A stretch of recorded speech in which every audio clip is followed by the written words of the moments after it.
We are live, please. So good evening, friends, and welcome to this very first webinar, monthly webinar on behalf of Academic and Research Committee of All India Ophthalmological Society. And today's, it's a privilege to have such a elite guest faculty with us today. And more importantly, we have our own Vice President, Dr. Chitra Ramamurthy, also formerly Chairman ARC. Thank you, Madam, for sparing time for this particular webinar. In fact, today's whole webinar is on wobbly lens, mastering the wobbly lens, and it is totally created by our ARC member from West, Dr. Rajesh Joshi, and he will be ably coordinating with Dr. Amit Porwal. So today's two main anchors on behalf of ARC are Dr. Amit Porwal and Dr. Rajesh Joshi. May I request them to carry forward the further proceedings?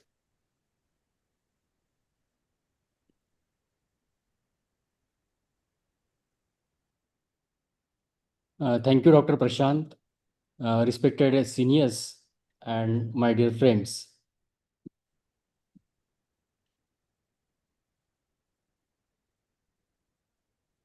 Good evening, everyone. As a member of ARC, myself, Dr. Rajesh Joshi, and my co-moderator, Dr. Amit Porwal, who is a member ARC Central Zone and High Volume Glaucoma and Cataracts Surgeon from Nagpur. Welcome you all to today's webinar on mastering wobbly lens. I thank President AIS, Dr. Nityal sir, Chairman ARC, Dr. Prashant Bavankole for this opportunity. Today, we move from intimidating complexity of zonular instability to planned evidence-based approach. We have an extraordinary lineup of experts and hot debates ahead. Let us begin this journey towards the surgical precision.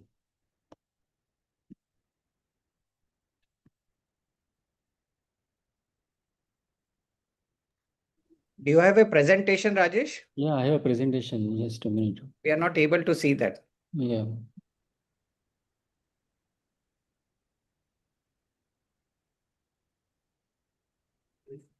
I think I closed it.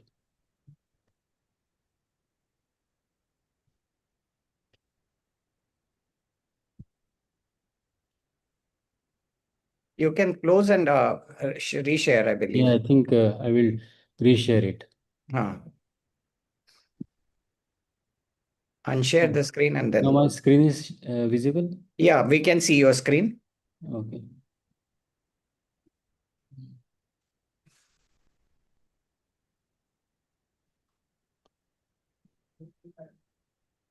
I closed it, seems. I think we see at the bottom of right side, ARC webinar April. Updated. No, that is a flyer, in fact. Okay, you can invite I the think guests. we will go ahead with our webinar only. So we have with us President elect of AIS, Dr. Mohan Rajan sir, but due to his health problem, he's not able to join today. We have two most powerful ladies of AIS, Dr. Chitra Ramamurthy, Vice President of AIS, Medical Director of the Eye Foundation Group of Hospital, and Dr. Namrata Sharma, Chairman Scientific Committee of AIS, and Professor of Ophthalmology and in charge cornea refractive surgery at RP Center. She is at Italy and she will be joining shortly from there only. We have esteemed expert panel member Dr. Rohit Om Prakash, who has over 31 years of experience and is high volume cataract surgeon. He has over 150 presentations in the national and international conferences and a third chapter in phacoemulsification book. Welcome, sir. Dr. Arup Chakravarti, who is a glaucoma and cataract specialist from Kochi and has over 33 years of experience. He was the editor proceedings of AIS from 2017 to 2023. We welcome you, sir, to this webinar. We have Dr. Anil Shah, who is an alumnus of BJ Medical College, Pune, and practicing at Nandurbar, Maharashtra since 1986. He is known for his snare for splitting nucleus in SICS. He has traveled worldwide and popularized the technique of SICS. We have with us an eye surgeon, innovator, entrepreneur, Dr. Suren Bhattacharya ji. He is a consultant at Nayan Eye Care Center, Kolkata. He is also founder Request and everyone to CEO please mute. of Premium Events Excuse. Devices, a startup with numerous awards to its credit. He holds international patents for his innovations on BX and B-Octa pupil expanders. We have, welcome sir, we have Dr. Raj Shekhar, founder director Shekhar Eye Hospital, Bangalore. He is MD Ophthalmology from RP Center. His area of interest is anterior segment, hospital management, policy and advocacy in healthcare. He is a president-elect of Private Hospitals and Nursing Homes Association, Karnataka. He is ex-president of Bangalore Ophthalmic Society and Karnataka Ophthalmic Society. We have Dr. Raju Chaudhary, who is currently director of Rajas Eye and Retina Research Center, Indore. He has worked as a consultant in Rotary Eye Institute, Navsari, Gujarat for 3 years. He is also running training program in IOL and phacosurgery for junior ophthalmic surgeon, trained more than 100 eye surgeons in phacoemulsification. He is also running a charitable eye unit for poor patients. Dr. Chaudhary has developed unique capsular exist simulator software first time, which enables surgeon to practice capsulorhexis on computer. He has vast experience in phacoemulsification and managing complex cataract cases. I welcome you all to this webinar. We have first speaker, Dr. Vinit Ratra sir.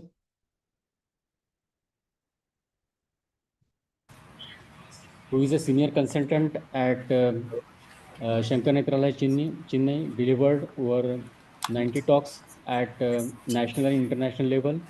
Numerous awards to his name, named few Dr. D.B. Chandra Award, Best Glaucoma Paper at AIS 2010, Best Poster Award at AO 2011, ASCRS Film Festival Award as well. He has numerous publications to his credit. With this, I present to you Dr. Vinit Ratra sir. So, thank you, Dr. Rajesh, for that kind introduction. Can I share my...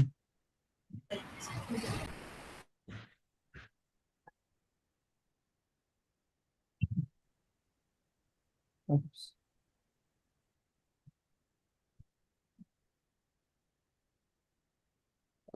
My...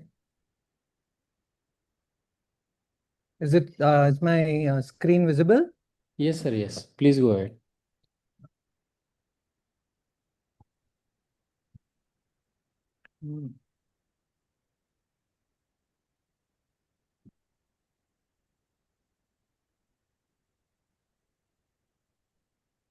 I don't know, it says paused, not moving.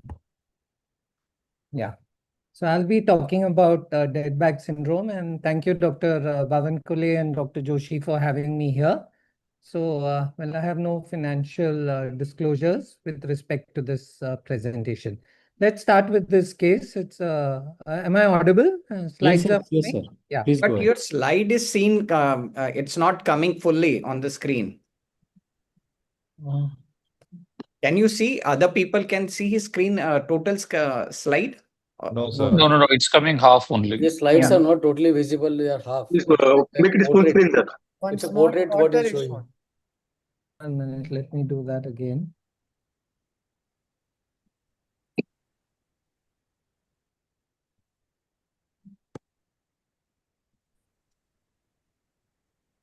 Now?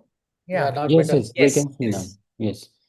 So this is a case about a 66-year-old. He's a known diabetic and hypertension. We were following him up from 2012.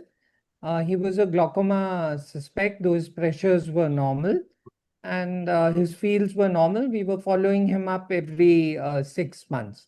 So somewhere in 2020, he developed an immature cataract, which was consistent with his visual decline.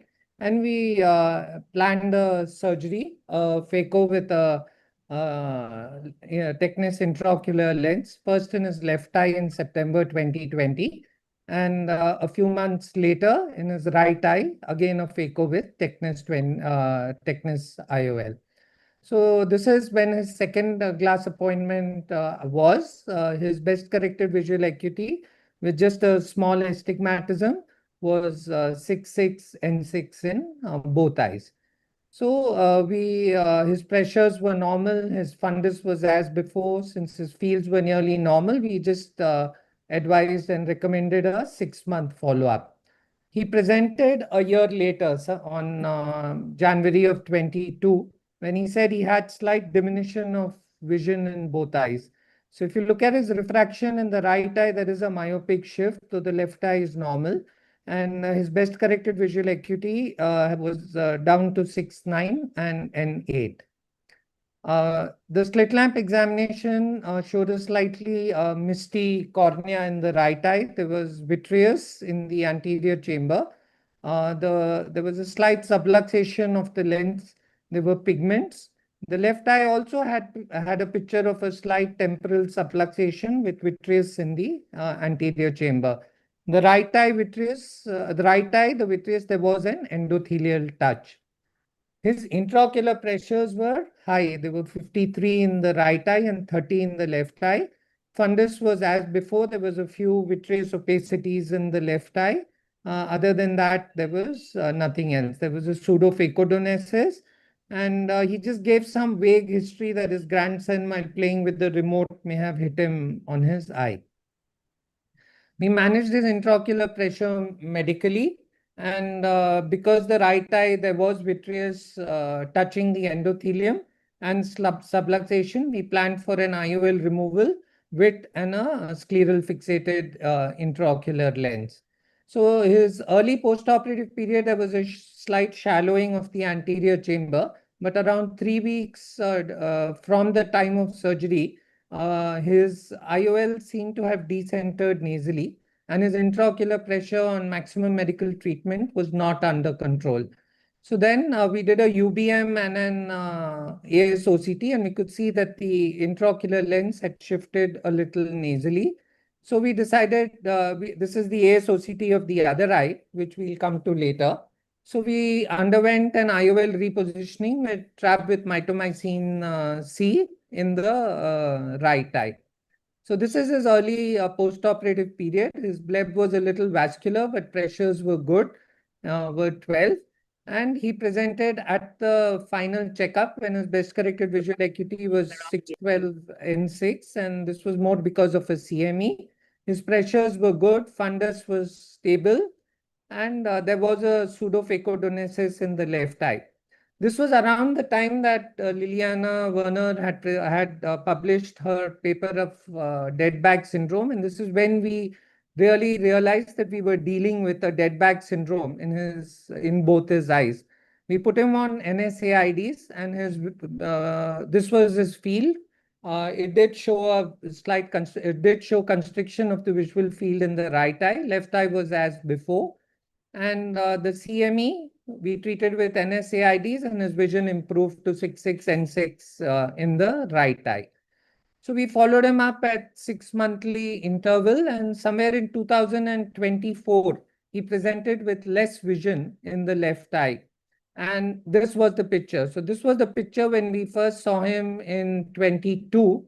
And you can see there's a little temporal subluxation. You can see the vitreous. You can see some pigments of the vitreous. And this is the picture which has happened in around 3 years. The lens has dislocated with the haptic in the anterior chamber.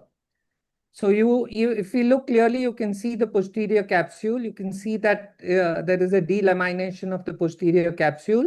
It is split in the center, and this is the pigment which we are seeing on over the haptic.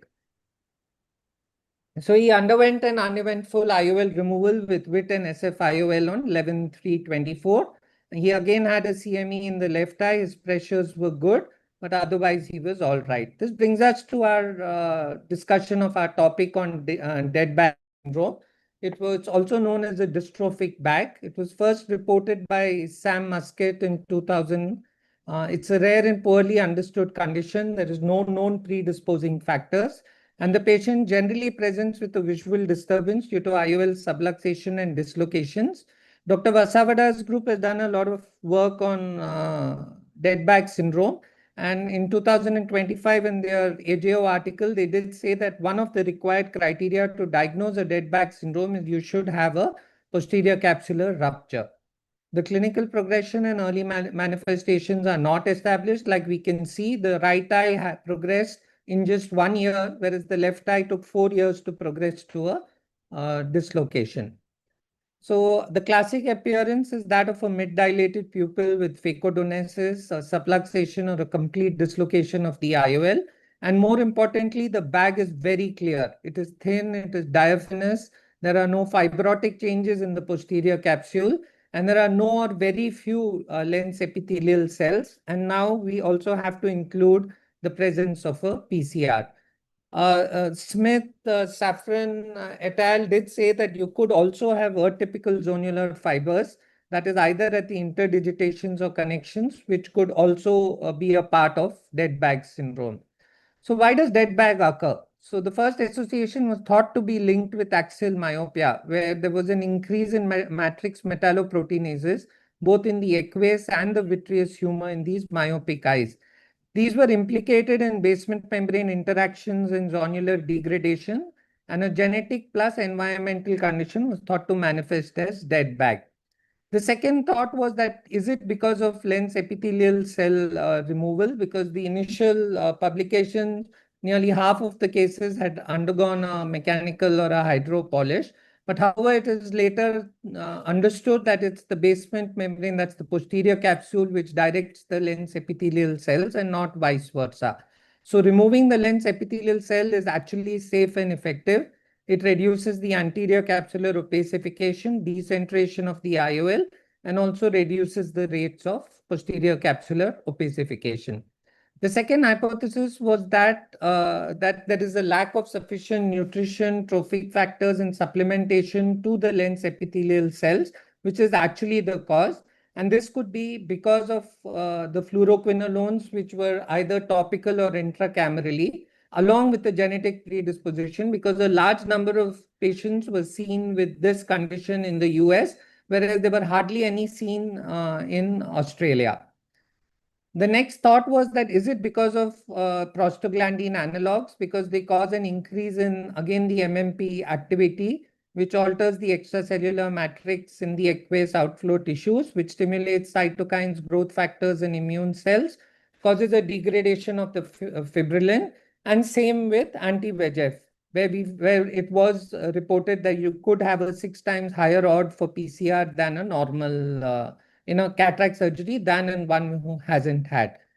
So all these were possible hypotheses. There was also one by the Singapore group where Dr. Chi did say that eye rubbing played an important role in the development of out-of-the-bag IOL dislocations in dead bag syndrome and was associated with severe implications. They also found an increased incidence of glaucoma in these patients. In the best poster award in the present ASCRS, again the Liliana Werner group, they did say that nearly half of the cases were on ACE inhibitors or angiotensin receptor blockage drugs. And most of the patients had either atopy, autoimmune disease, prior radiation, chemotherapy, or organ transplant. Dr. Vasavada's group has also found a genetic link where you have mutations in genes which affect the 3 key pathways which are crucial for the lens epithelial cell homeostasis. What about the histopathological findings? Well, again, the Liliana Werner group did find that the hallmark of it was there was a capsular splitting, thinning, and fragmentation of the capsular bag. That is the arrow marks that you can see. And there were only sparse residual cells or epithelial cells which were present. Again, in the best poster in the recently concluded ASCRS, they found that 28% had no lens epithelial cells, and nearly 72% had a few lens epithelial cells or cortex. But what was consistent was that there was a capsular division and schisis. They also found that the anterior capsule fibrosis had metaplasia. What investigations can you do? Well, you can do an ASOCT and UBM. Well, this was the ASOCT of our patient. And if you can see over here, you can see that there is a splitting in the upper picture. Is my arrow visible? I'm not sure. But if it is, then you can see that there is a splitting of the posterior capsule here. There is a delamination over here. There is a wrinkling of the posterior capsule. This we actually, when I got back to see the ASOCT, was when you realize that, yes, this was a finding which we should have noted. And you can see that there is a subluxation of the lens and space between it. So the management, this is based on the capsule integrity and the IOL. If there's a mild subluxation, you just follow like we did in the left eye. But if there is a severe subluxation, one needs to exchange with either a three-piece IOL and do an SF-IOL with Gotex sutures and either claw, a Yamane or a glued IOL.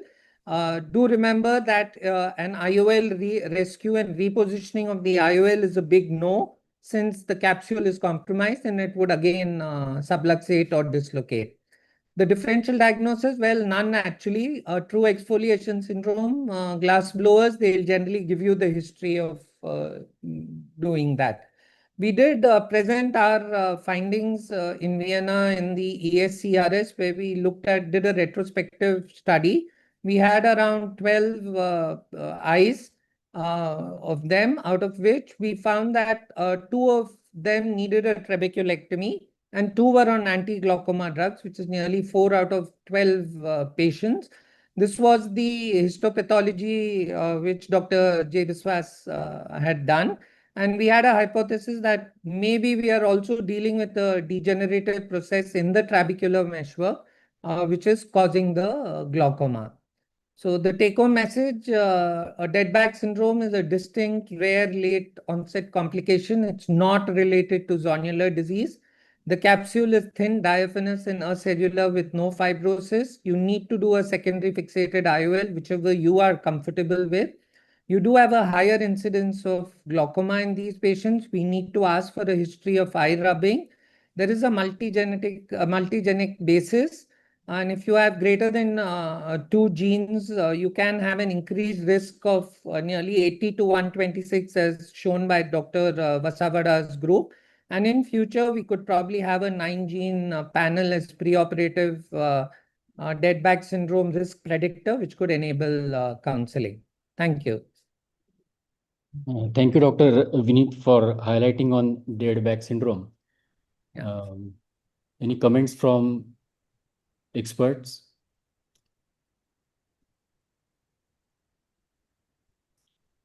Excellent presentation. Very well covered, Dr. Vineet.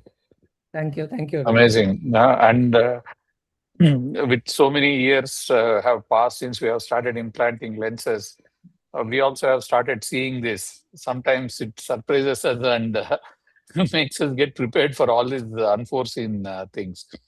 Any observation with regard to the kind of intraocular lenses, No, none. hydrophobic, hydrophilic, and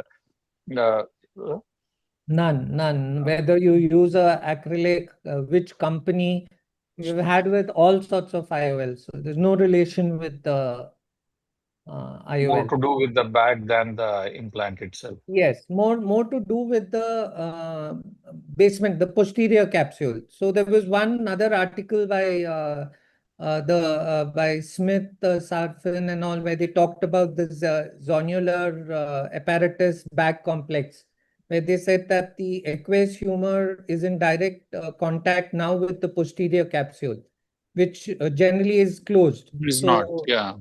So maybe something there is causing these changes, but it's still an etiology which we don't know why it's occurring. We actually, when you look at these patients early post-op, you said, wow, such a well-done surgery, cleared PC, eyes looking so nice and neat. But now when I see a cleared PC, I'm worried, oh no, is this eye actually going to a red bag? It's becoming more scary now. I'm Any happy to see association? epithelial Yeah. cells. Any association with systemic diseases, like something to do with the The basement membrane? Juliana Warner group did find that nearly 50% of their 30 eyes were on angiotensin converting enzyme or angiotensin receptor blockage drugs. And some of them had systemic, like atopy, had dermatitis, had taken a chemotherapy, radiotherapy there. But my patient had nothing. We've had out of them, we didn't actually look at eye rubbing, which is probably something which we should be asking all these patients now. But again, eye rubbing shouldn't actually cause loss of lens epithelial cells. It shouldn't cause a delamination of the posterior capsule. So really, it's something which difficult. Dr. Chitra is there and Prashant is there. Does it mean that we should start a national registry for collecting the data? Because various ophthalmologists may be seeing these patients here and there. And if we collect the data in detail, maybe we can come up with some statistics. Yeah, Dr. that's a nice Anil, suggestion.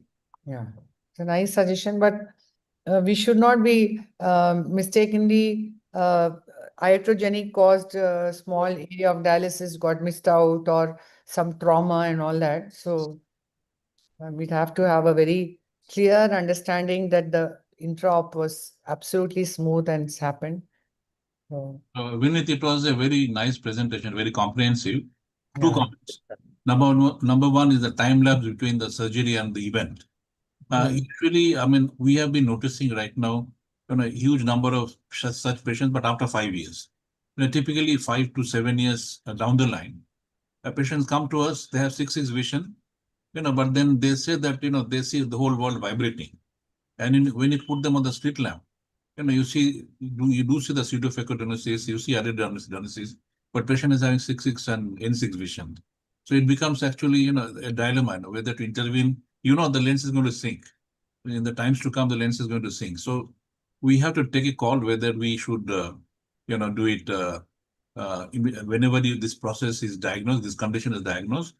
Recently, I had a patient, posterior polar cataract I had done about 15 years back, both eyes. So he was absolutely fine till about 2 years back, 17, 18 years after surgery.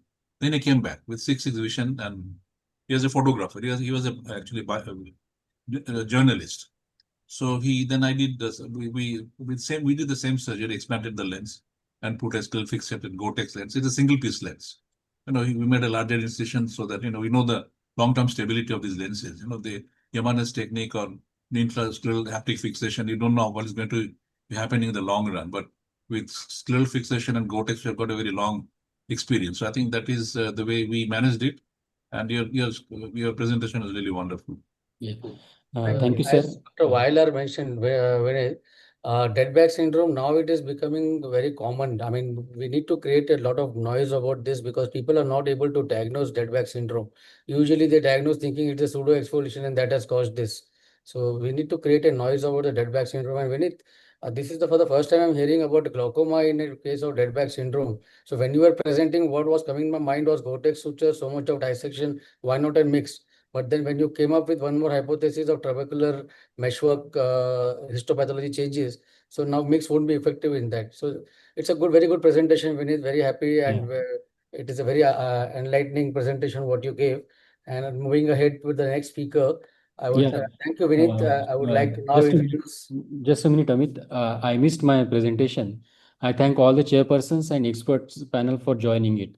Now we'll go to next presentation. Dr. Amit, introduce Dr. Srini. Yeah, so going ahead to the next presentation, I would like to introduce my very close friend, Dr. Srini Edapuram. He is the Chief Surgeon and Medical Director at Mallari Eye Care Center, the new center which is just opened up 6 months back. He's a high volume cataract surgeon with more than 1,00,000 phaco surgeries. On an average, he does about 70 to 80 phacos a day.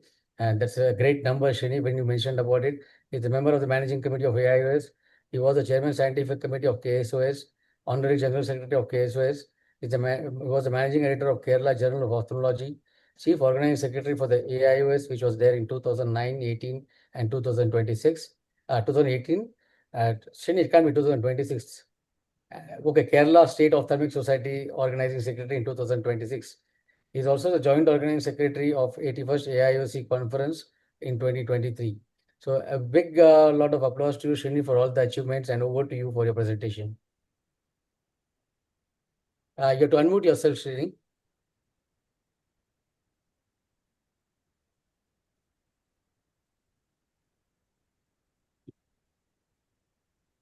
Srini, we can't hear you. You have to unmute. Just go on your photograph, click unmute over there. There's a mic. Yeah. Can you hear me? Yeah, Yes, yeah, yes, clear now, now. yes. yes. Go ahead. Go ahead. Thank you, Amit. Thank you, Prashant. Thank you, Dr. Rajesh, for this opportunity.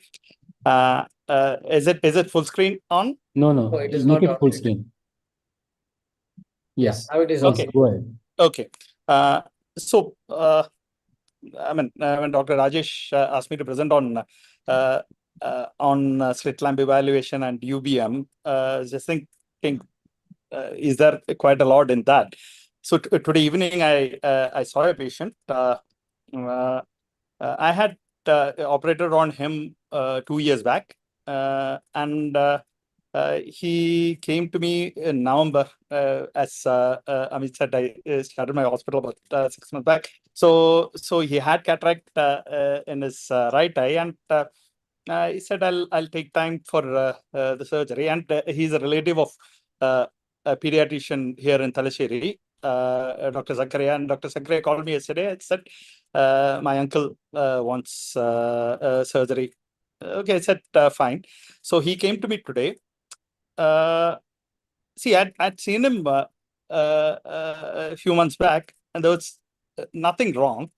Now, to see the lens is subluxated into the anterior chamber. I asked him regarding trauma, nothing, no history, and the other eye is absolutely fine. So, see, there is no predisposition. The operated eye is fine. So, in this particular case, I mean, it's on your face. You can see the subluxation and plan accordingly. I'll Srini, your tell you slide another. is not moving. It's the first Yeah, slide. I've not moved. I've Yeah. not moved. Okay, so this is something like this. The subluxation is obvious. There's nothing. You put the patient on slit lamp, you see the subluxation, and there are some signs that you have to look for on slit lamp. If it is not this obvious subluxation, and occasionally you might have to go for UBM. I'll just tell you in which all cases you might have to go for UBM. But here, the thing here is that if you know that there is subluxation, you can plan the surgery properly. If you don't have it, it's a surprise on table. This is something that I had about a month back. See, I had not seen that. This is to another center where I just go and operate. I don't see it pre-op. There was nothing on the case sheet. When I started doing risk studies, I realized that there is inferior zonular dialysis. I mean, I managed it on table. That is fine, but it came as a surprise to me on table. So if you diagnose the zonular weakness beforehand, you can avoid complications on table. You can decide on which IOL to be put in these cases where there is zonular weakness and there might be progressive zonular weakness. I would avoid multifocal IOLs, and you can prepare for vitrectomy in these cases. So if it is really subluxated, you will see the phacodonosis. You will see the lens disintegration, and if you check the anterior chamber on slit lamp, something like Von Herrick's on a thin slit, you will see that the anterior chamber is not really regular. There will be unequal anterior chamber depth. This is for subtle zonular weakness, and you can look for shimmer on eye movements. If the pupil dilates properly, you will see the visible zonular dialysis. You might even see vitreous in the anterior chamber. And because the zonules are not there, you'll see the capsular folds or stria there. The other one is you look for the not just the phacodonosis. You might not see the phacodonosis as such, but if it is subtle, you'll see the iridodonosis. If it is PXF, which is a predisposition to zonular weakness, the pupil obviously will not dilate as well as an eye with no pseudoexfoliation. Look for the pseudoexfoliative material there. The risk factors, trauma. See, in the particular case I mentioned in the beginning of my presentation, I kept on asking for trauma. He's definite that he didn't have any trauma at all. Then high myopia is a risk factor there. Pseudoexfoliation, obviously, Marfan syndrome, and post-vitrectomy also. You can expect zonular weakness and subluxation. So on slit lamp, you ask the patient to look left, right, to look for the phacodonosis, use the thin slit beam to look for it. See, especially in cases in which you are expecting zonular weakness. You might not do it regularly in all your cataract cases, and always examine after dilation. So the red flags in these cases is subtle phacodonosis, AC depth asymmetry, pseudoexfoliation, history of minor trauma. So when do you use UBM? When Dr. Rajesh asked me to speak on UBM, I was just wondering, see how many people do have UBM. We have only one hospital in entire Kannur district which has a UBM. But you have to know when, if you have UBM, why should you be using UBM, and in which all cases. If you can't actually get the pupil dilated and see the zonules and look for subluxation, UBM is a good tool to look for it. So because it's see, this is a UBM picture. You can see that the anterior chamber geometry is distorted. You can see it here. You can see the loss of zonules here.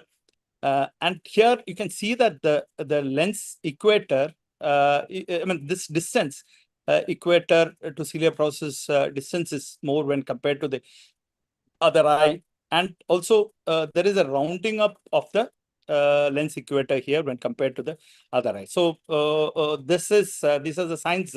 So these are all what you can find on UBM. But so when you compare the slit lamp evaluation with UBM evaluation, for zonules in slit lamp evaluation, these are indirect signs that you get. You see the phacodonosis, iridodonosis. In UBM, you have the direct visualization. You see the actual gap in the zonular fibers, as I showed you in that picture. Lens position, you note a visible lens equator or asymmetry in lens reflex. UBM, it is objective. As I showed, the distance actually can be measured. In on slit lamp, you will see the vitreous only if it prolapses into the anterior chamber. UBM, you can see the vitreous prolapse even behind the iris. So the angle depth also here you do it by the Van Herrick technique in slit lamp evaluation. And UBM, it provides a 360-degree view of the sulcus and potential iridociliary position. So all this actually helps in the surgical planning. So if you have a UBM, you know that you have zonular weakness on slit lamp. But if you have a UBM, you can actually really decide preoperatively what support you're going to use on table. But if there is, in any case, in any surgery, you should be prepared for all these eventualities. So, if you have a zonular dialysis noted preoperatively, you plan for the CTR. CTS also should be there in your OT, because you on slit lamp you might have thought that okay, CTR would be good enough in these cases, but if it is much more than what a CTR can manage, you should have the ring segments in your OT to complete a safe surgery. You avoid if there is a zonular dialysis as such. I mean, you have to be careful. Obviously, I mean, the surgical part, Anurag and all will be discussing, and preoperatively, you in these cases, I would avoid multifocal IOLs, and I would be prepared to do vitrectomy if at all needed. So the workflow should be dilated slit lamp examination, if doubtful, UBM. So I was just talking to Dr. Umesh, who heads Shankar Eye Hospital, Bangalore, because they have everything there. They have UBM and everything. I asked him, do you use UBM routinely in cases in which you suspect zonular weakness? He said, Srini, UBM is quite cumbersome. What he said he finds really useful is anterior. No financial interest in this, but he feels that an anterior performs much better than UBM in these cases. But again, the question comes among those who are all who are attending, who all have a UBM, who all have an anterior. So your focus should be on a proper slit lamp examination to look for subluxation, especially in cases like pseudoexfoliation, minor trauma, and everything, where you can expect to have a zonular weakness, and plan zonular support and pre-prepared intraoperative. Thank you. Thank you, Srini. Superb coverage of a subluxated lens. I would like to ask Dr. Suvira. Dr. Suvira is there? Yes, Dr. she's there. Suvira, there was a question. How do you manage a case of anterior subluxation causing shallow AC and glaucoma? There's a question over here. Would you like to answer this? We have to unmute yourself, so we can't hear you. Dr. Suvira. So, my question is, how anteriorly subluxated? We have lenses where the entire small shriveled up nucleus and the entire back comes up in the AC. The question the is, entire, yes. an anterior subluxated lens causing shallow AC and glaucoma. Yeah. Well, if I see a patient like this preoperatively, I'll definitely do a UBM to figure out how deep, how much of the zonulopathy actually exists.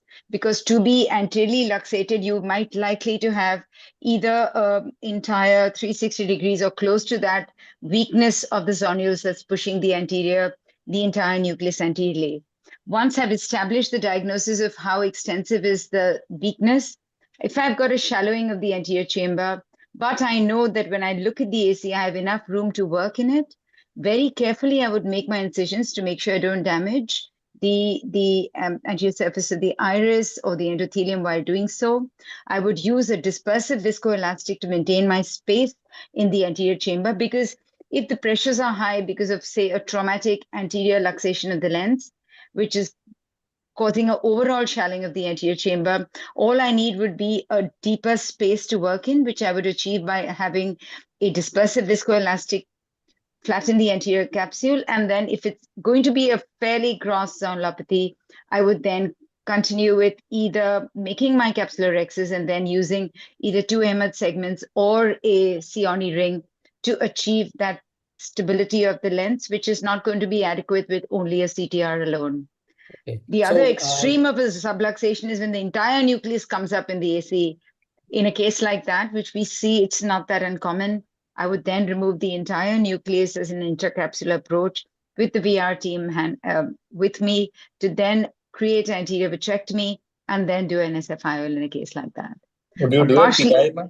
Yeah. Well, it depends on, I would do a PI if I was leaving the bag in, but if I were going to fixate the bag into its right place, it's questionable, though there's no harm in doing it. But No, actually, Puneet, PI, I would not recommend, because the cause for yeah, this is basically the the anterior new, subluxation, which is closing the angle. So you have to yes, address the root cause. So best would yes, be to give mannitol and reduce the vitreous volume. And when the patient lies down for the surgery, automatically the AC becomes a bit deeper. And with all the precautions what Dr. Suvira has mentioned, with a dispersive visco and a guarded incision, you can manage with the CTRs and segments all in place. And if yes, still the subluxation is so that you can't salvage the bag, then there's no harm in doing a pass plan approach for a yes, vitrectomy, and then you can plan an SFIL or an iris law. And you have to monitor the IOP post-operatively also to see whether the patient needs a lifelong anti-glaucoma therapy. Usually what happens is anterior subluxation, because pre-operatively the IOP is high, most of them just start the anti-glaucoma therapy and that goes for lifelong without any reason. So this yeah, is it's some not important required precautions, I generally. think, which one should take care of. And thank Yes. you, Srini. I request Rajesh to introduce the next speaker. One other thing I Yeah. wanted to add was Yeah. while you're doing a pre-op evaluation, you should ask the patient to lie down also. When they Yeah, lie that down, is then sinks down, then you know that the limbal approach is not sufficient. You have to go past planar. quite true, Dr. Chitra. Over to you, Yeah, Rajesh. thank you, Dr. Srini. Now we will go to next talk by Dr. Anurag Mishra. Dr. Anurag Mishra has done MBBS in 2000, is an MS ophthalmology in 2003. He has done long-term fellowship in IOL and pediatric ophthalmology and strabismus at Arvind Eye Hospital, Madurai. He has to his credit more than 100 live surgeries and 50 publications. He has been invited for the faculty talk at various places and outside India as well. Passionate about technology and has one of the best assembly of equipments to practice with. He is a director, Radharaman Eye Hospital, Cuttack, and Car Vision Eye Hospital, Bhubaneswar. Welcome you, sir. He will be talking on biometry in subluxated lenses.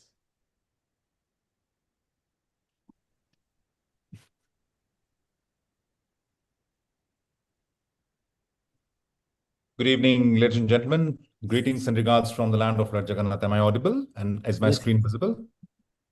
Yeah, Anurag, your screen is visible and you're audible. Gratitude profusely to the ARC and Professor Joshi in particular for two reasons. One is obviously for the kind invite and the inclusion in this fantastic meeting. And the other thing for which I would like to personally thank Professor Joshi in a public forum is selecting this topic for discussion, because I don't know about you guys, and I don't maybe attend a lot of conferences, meetings, but the ones that I have attended thus far, I've not seen this topic being discussed with that much of frequency in any of the meetings that we attend commonly. So coming to biometry in lens subluxation/dislocation. For the sake of convenience, we will divide them into three categories. One is a decentration of the lens, which is a coronal shift in the same axis. Usually happens in association with other systemic diseases, seen in case of children. The zonules most often are intact, but not always. The second category is a frank dislocation when the lens is out of the popliteal fossa. This is the easiest when it comes to biometry, easiest of the challenges when it comes to biometry. Why? Because we don't have an algorithm which will correct a flat or a non-existent anterior chamber. If we have a situation where the anterior chamber is non-existent, the lens thickness is haywire, the actual length cannot be calculated because the cataract is possibly dense, then we have to take the biometric inputs from the other eye, which is intact, usually a result of trauma. The most sinister of the categories would be an occult subluxation, again, because of two reasons. One, it might not be associated with a frank facultonesis, so it might not be caught at the first glimpse under the slit lamp. It might be missed. So you have to look at the other biometric factors to suspect a zonular dehiscence or lack of stability. The other thing is it quite commonly confuses us with a primary acute angle closure, which might not be a result of subluxation. So we need to differentiate between the two biometrically when the patient is sent into the investigation chamber. These are the parameters that we see when we do a biometry. We do a keratometry, we see it, look at an ACD, we look at lens thickness, and we also look at the axial length, because all of these combined will give us what is known as the most important effective lens position of the IOL postoperatively. Out of these four parameters, keratometry is the only thing that does not get altered with a subluxation of the lens. All the other factors are altered. And what also needs to be looked at very meticulously, I heard Srini talk about the anterior and UBM, is the angle metrics, because they also clinch a diagnosis quite often. So we'll take them up one by one. The anterior chamber depth is actually of two types. We know that some biometers give us separate readings for ACD and aqueous depth, or AQD, which is the distance between the corneal endothelium to the ALC. This is particularly important for phakic IOLs. Doesn't really factor in when we employ modern day IOL power calculator formulae. They actually take in the ACD. However, in differentiating between acute primary angle closure and an occult lens subluxation, this is very, very important. How? We'll just look in a moment. The anterior chamber, and this has been taken from a study, which I'll come to a little later. They've studied actually very extensively the biometric indicators in occult lens subluxations. What they found is the ACD is shallower in primary angle closure, whereas the aqueous depth is shallow in subluxated, occult subluxations. And the CCT, the central corneal thickness, is actually high in subluxation. If you take a look at two examples in here, the ACD and the AD, the aqueous depth, both look absolutely fine, and the CCT is 511. This is a normal patient. But if you look at a patient which has got a suspected zonular dehiscence, an occult lens subluxation, the ACD looks fine, the AD looks substantially shallower because the CCT is thicker than the last case. So this is what happens when you look at every single parameter that your biometric readings give you. The lens thickness, coming to the lens thickness is high in subluxation. Why? Because the zonular weakness makes both the surfaces of the lens more convex, so the thickness, the anterior posterior thickness, increases. It can be low in decentered lenses, however, the coronal shift, as we talked about, the first category, because it occupies it divides the pupil into a into a phakic and an aphakic portion, and the light does not pass through the center of the lens. So the lens thickness gets reduced. Now, how much of it is a factor? Take a look at an example of this patient. The lens thickness in this patient is 5.10, and the calculated IOL power is 18.5. The axial length in this case is 23.99. We compare it with the findings of another patient, wherein the axial length is lower at 22.44, and the calculated IOL power increases by 7 diopters to 25.5. So obviously, the difference in the axial length is not enough to justify such a hair jump in the calculated IOL power. So the ACD, the lens thickness, all of them play pivotal roles. So the lens thickness is something we must look at. There are a few parameters to look at as per that same study. These are different calculations. The lens position is defined as anterior chamber depth plus half of lens thickness. The corrected lens position is aqueous depth, or AQD, plus half of lens thickness, which is actually something that mimics the effective lens position the closest. And then there's a relative lens position, which is ACD plus half of lens thickness, and meaning lens position, divided by axial length into 10. When they calculated all these parameters, this is a study that I was referring to, very good study. I mean, you all must go through, if you can take a picture of the screen and then go through the study. It's very, very interesting to read. So what they found was all these parameters, the lens position, the relative lens position, and the corrected lens position, all of them had a lower parameter, lower figure, as opposed to acute primary angle closure or even cataract. All of these show a lower value. What this means, why did I discuss it at length, is the intraocular lens, when you implant it in an occult lens subluxation, it is likely to sit slightly anterior. which is often not factored in by the calculation formula. They do not have an algorithm to calculate that. So it would be my recommendation. I follow this in my practice, and it would be my recommendation that when we are calculating the IL power to be implanted, it should correct the toricity fully. But when it comes to the spherical equivalent, you should not have a grossly myopic outcome because the IL is already sitting a bit anterior.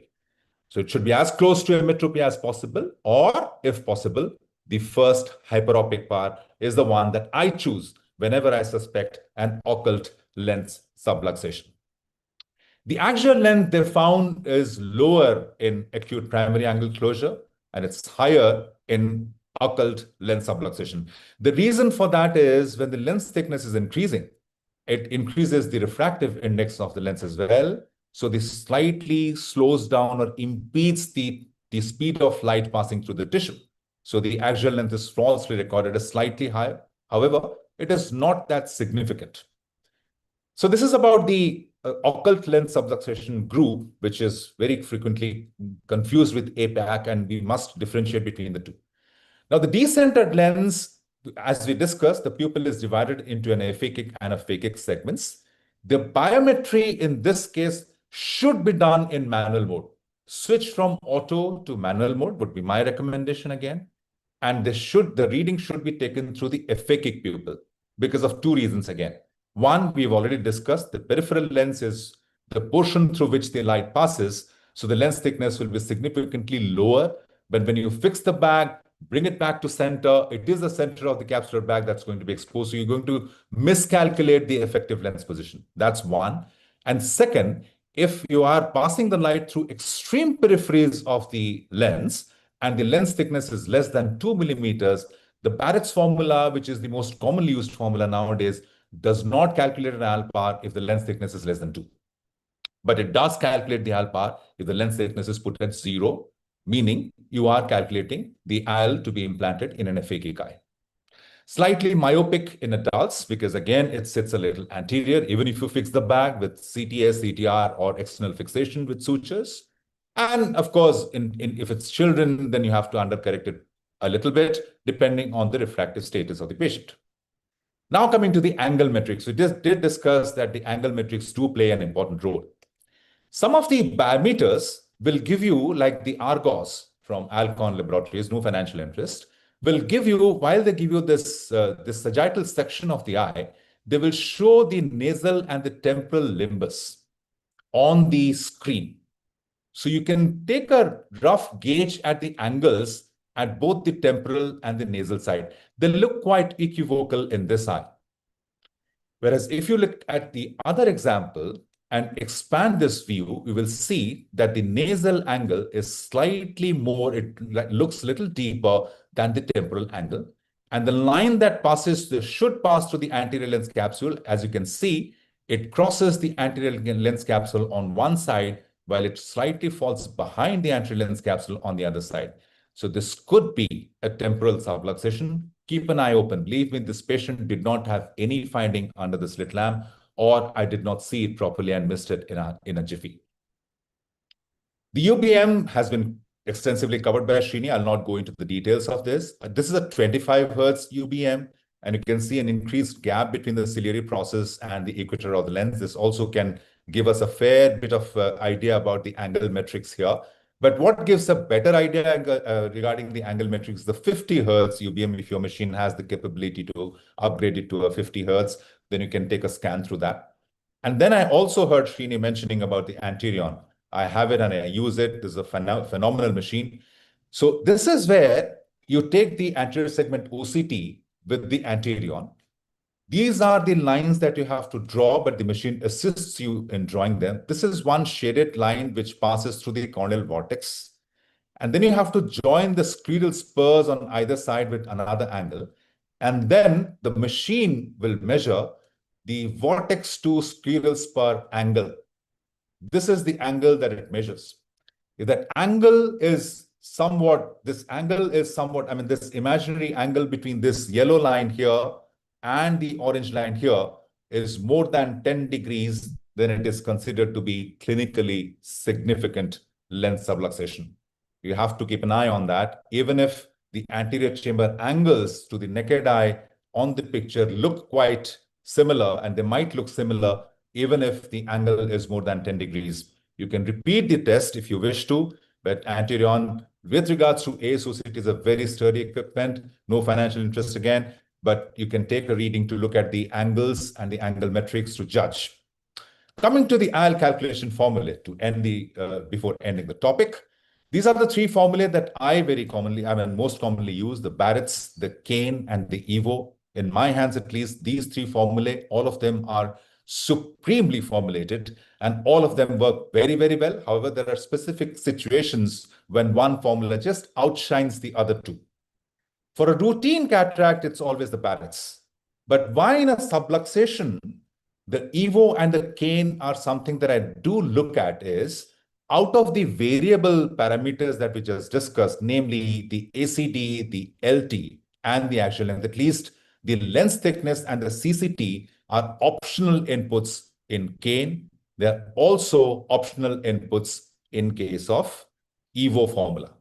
So I would like to cross-check what Barrett's gives me as opposed to both Evo and Kane. And since Kane is one formula that I find to be more accurate for torics, and almost 50% of my practice is based on toric IL implantations, I more often, whenever I suspect lens subluxation, I more often than not zero in on the Kane formula to give me the final IL calculation formula. However, if you are fixing the bag and you know, and you're very sure that you're bringing it back to its normal anatomical position, which is an extremely difficult thing to gauge, according to me, then the Barrett's can also be used. The difference shown, as per my observation till date, between the three formulae is not more than around 0.5, 0.75, but the Kane formula sits as the most accurate one when it comes to an occult lens subluxation. If you are planning to implant an SFIOL at the sulcus and iris claw, then the sulcus power of the SFIL or the sulcus power of the normal IL should be calculated, factoring in the A constant, which is radically different, particularly for the iris claw. And whenever they sit anteriorly, or you suspect them or expect them to sit anteriorly, I would always wish that the final outcome of the IOL leaves the patient at the first hyperopic to the extent of 0.25 or as close to emmetropia as possible. Thank you so much for the opportunity and the attention again. I sign off. Thank you so much, Dr. Anurag, for highlighting on so many important points in IOL power calculation subluxated lenses. What difference in IOL power you expect? Suppose the same patient is having subluxated and subluxation and there is no subluxation. Sorry, I didn't get you, Dr. Joshi. Suppose a patient is having subluxation and same patient is having not subluxation. How much power difference you expect? Oh, everything increases. The lens thickness increases, the axial length increases. So obviously you will have slightly myopic outcomes towards in the IOL power calculations as well. That's the reason why I said you have to anticipate that prior hand and then adjust the IOL power slightly so that the first hyperopic power is chosen. What explanation do you have for using a Kane as against a Barrett? What extra information that gives you? In a normal patient, ma'am? No, in a subluxated. In a subluxated patient, ma'am, the Kane formula does not need the CCT and the LT to be put in.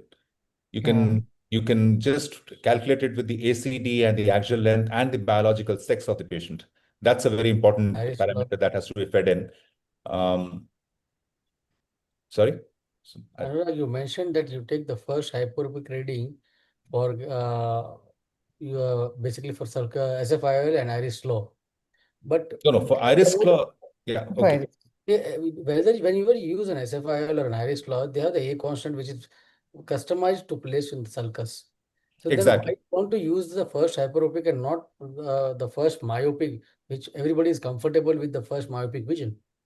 So the reason why I said that was because particularly for an iris claw, not so much for an SFIL, for an iris claw is because it does not have an external support. It's not something that hangs. It is something that's fixed to the iris. And because of the vitreous blob pressure, which pushes it slightly anterior, the iris lens diaphragm is something you always feel slightly short. We have observed this in around 50 or 60 patients, if I remember correctly. The anterior chamber depth preoperatively immediate post-operatively, and a year after the implantation of the iris claw, the anterior chamber depth was found to be shallower. So No, it constantly. I contradict in this, Anurag, because one of my PG had a thesis of outcome of iris law IOL. So if the vitrectomy is not done properly, then on the first post-op day, the IOP increases, the AC is shallow, but otherwise the AC depth is deeper throughout. We had a follow-up. Professor Chi, Amit Bhai, Professor Chi has a study wherein she has actually shown that even the endothelial cell count in the peripheral cornea post iris claw IOL implantation constantly reduces as the age advances. So there is definitely a tremulousness of the iris peripherally. There is definitely some turbulence of the fluid that's happening and constantly hitting the endothelium. So this is what I have seen. I mean, I'm yet to put it on paper, and obviously I don't have a manuscript to support my view, but this is what we have seen. It ever so slightly, but it slightly reduces. But the hyperopic outcome is something that I basically said about the normal IOLs, not the SFIs and the iris claws. So thank you, Akshay. Thank you, Anurag. And now I go to the next. Amit, just one question. Say, Anurag, can you explain why the axial length should change if there is subluxation? See, lens thickness, whatever it be, it is supposed to be taken into account while taking the velocities of sound that's going in. Why should it change if there is an increased lens thickness? So I Axial found length is a this. constant thing. No, I found this in that one study, sir. I just showed the studies, this thing on the. So what they have explained it as is perhaps the refractive index being altered slightly because the lens thickness is increasing and it's impeding the speed of light. In fact, we did a study, an observation again, this is yet to be compiled. We did a study on the different biometers and the wavelength of each of the lights that these biometers use. For example, the Almaster 700 uses 1050 nanometers, the Argos uses 1060, and the Antorian uses a 1300 nanometers wavelength light. What we found in high myopic eyes is the Master was giving us the shortest axial length, and the Anterion and the Argos both were giving a longer axial length. So, contrary to popular belief, these light rays, while they pass through tissues, do have a decay. So it could be a factor. We need to look at it more. I mean, this is the first time, as I said, we are discussing this perhaps, and these studies actually opened my eyes to a lot of things that are hidden from us at the moment, veiled at the moment. But I'll definitely look into it because this is very interesting what this study is. This is not a consortium of any sorts, but definitely something that we can look into. Thank you, Dr. Just a comment here. Anurag, wonderful presentation as usual. Thank See, you. like when you set up the target refraction for a, like if you set it at 0, plano for a square fixated lens, Cortex or Yamana's technique, whatever. So would you like to add 0.5 diopter to the lens power that has been calculated for emmetropic target? Because these lenses are going to sit posteriorly. And in due course of time, you find out that your surgical results are more or less consistent. Exactly. So would you like to add 0.5 diopter and for higher power lenses, maybe 1 diopter to the target, to the emmetropic target, whatever you have got for in calculation? Yes, sir. And many of these lenses have tilt. You know, see, it is some of these patients are unhappy though they're reading well, and if you put them on whatever devices, you know, I do the night race. Many of these lenses have got some amount of tilt, which you would not have noticed in the routine cases. So that is something, you know, that offsets all your IL power calculations and all that. True, sir. Thank you. Now we have our next speaker, Dr. Akshay. Dr. Akshay is basically a consultant of cataract and medical retina and the director of operations at Sankalp Hospital, Ambikapur in Chhattisgarh. So over to you, Akshay, and I request all the speakers to please stick to the time so that we can have a discussion for the remaining speakers also, and we finish the session on time. Over to you, Akshay.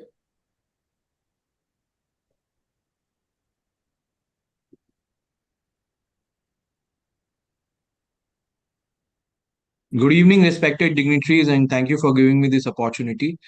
I'll be covering on CCC techniques in a floppy bag. So what is a floppy bag? So it's a capsular bag that lacks the normal structural tension. It could be loose, wrinkly, it can be unstable, or it can be sometimes even fragile. And sometimes when while we are performing the surgery, the lens moves in response to the instrument movement. The causes include zonular laxity, dehiscence, pseudoexfoliation syndrome, trauma, hypermature Morganian cataracts, high myopia, subluxation of lens, Marfan syndrome, or homocystinuria. And it can present with phacodonesis, iridodonesis, asymmetrical anterior chamber depth, which was discussed earlier by previous speakers as well. It can present with capsular wrinkling, and while we are performing the CCC, we may see that the edges of the CCC are wavy and not smooth like how they are used to be most of the times. It can also present with anterior capsular fibrosis. There could be difficulty in initiation of rhexis, and there is obviously decentration of the lens. So the goal here is to have a centered, adequately sized CCC without radializing the tear or inducing any further zonular stress. We have to preserve the sulcus, and we should consider a pars plana approach with a SFIL or a glue dial if the subluxation is large or there is significant decentration. The challenges that we may face during CCC is that the capsule may be very thin or there could be fibrosis. The capsule is not under uniform tension. So due to that, the vectors are not performing adequately. And when we try to rip the capsule with our forceps or with our cystitome, then it does not go in the direction that we want it to. The initiation of the rhexis may be difficult. We may stab the anterior capsule and the initiation does not happen. There is risk of runaway because of high interlenticular pressure, often seen with Morganian cataracts, unpredictable direction of tear, and many times we have to frequently regrasp the edges, and that also leads to more challenges, and the rhexis can run away. Also, there is always a risk of extension to posterior capsule, making things more complicated. I would like to show a video here in this, if you will observe closely. This is a Morganian cataract. I have tried to pierce the capsule once, it did not work. So I have injected more visco. Then again, I have made this movement. Now, after this, the third time, as you see, the liquefied cortex comes out. So there was difficulty in initiation. The couple of times initially when I tried to stab the anterior capsule with my cystitome, it did not work.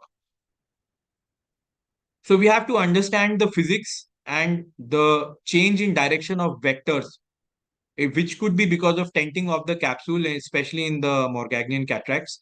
There is lack of centripetal tension. And because of this, the rhexis, the direction of the propagation of the rhexis changes drastically. Variable anterior chamber depth also leads to difficult instrumentation and makes things more complicated. Now, what we can do intraoperatively to prevent this? So first of all, we should stabilize the environment. The surgeon has to be calm. Patience is the key.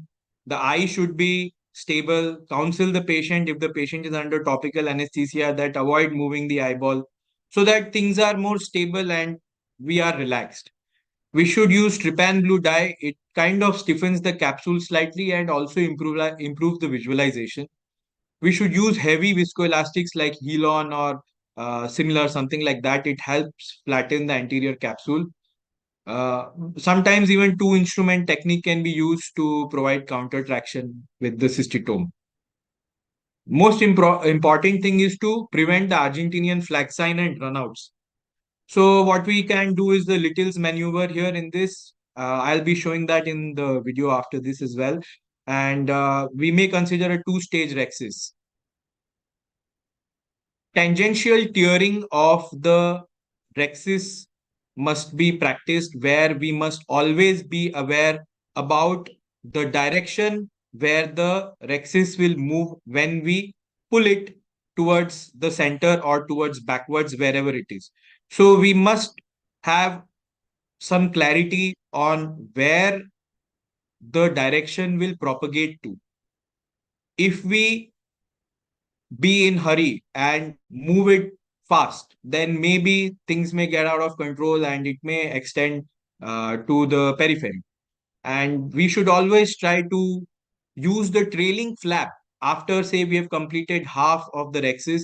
The direction of the flap must be positioned in a way by injecting viscoelastics, which helps in propagating the direction of the CCC.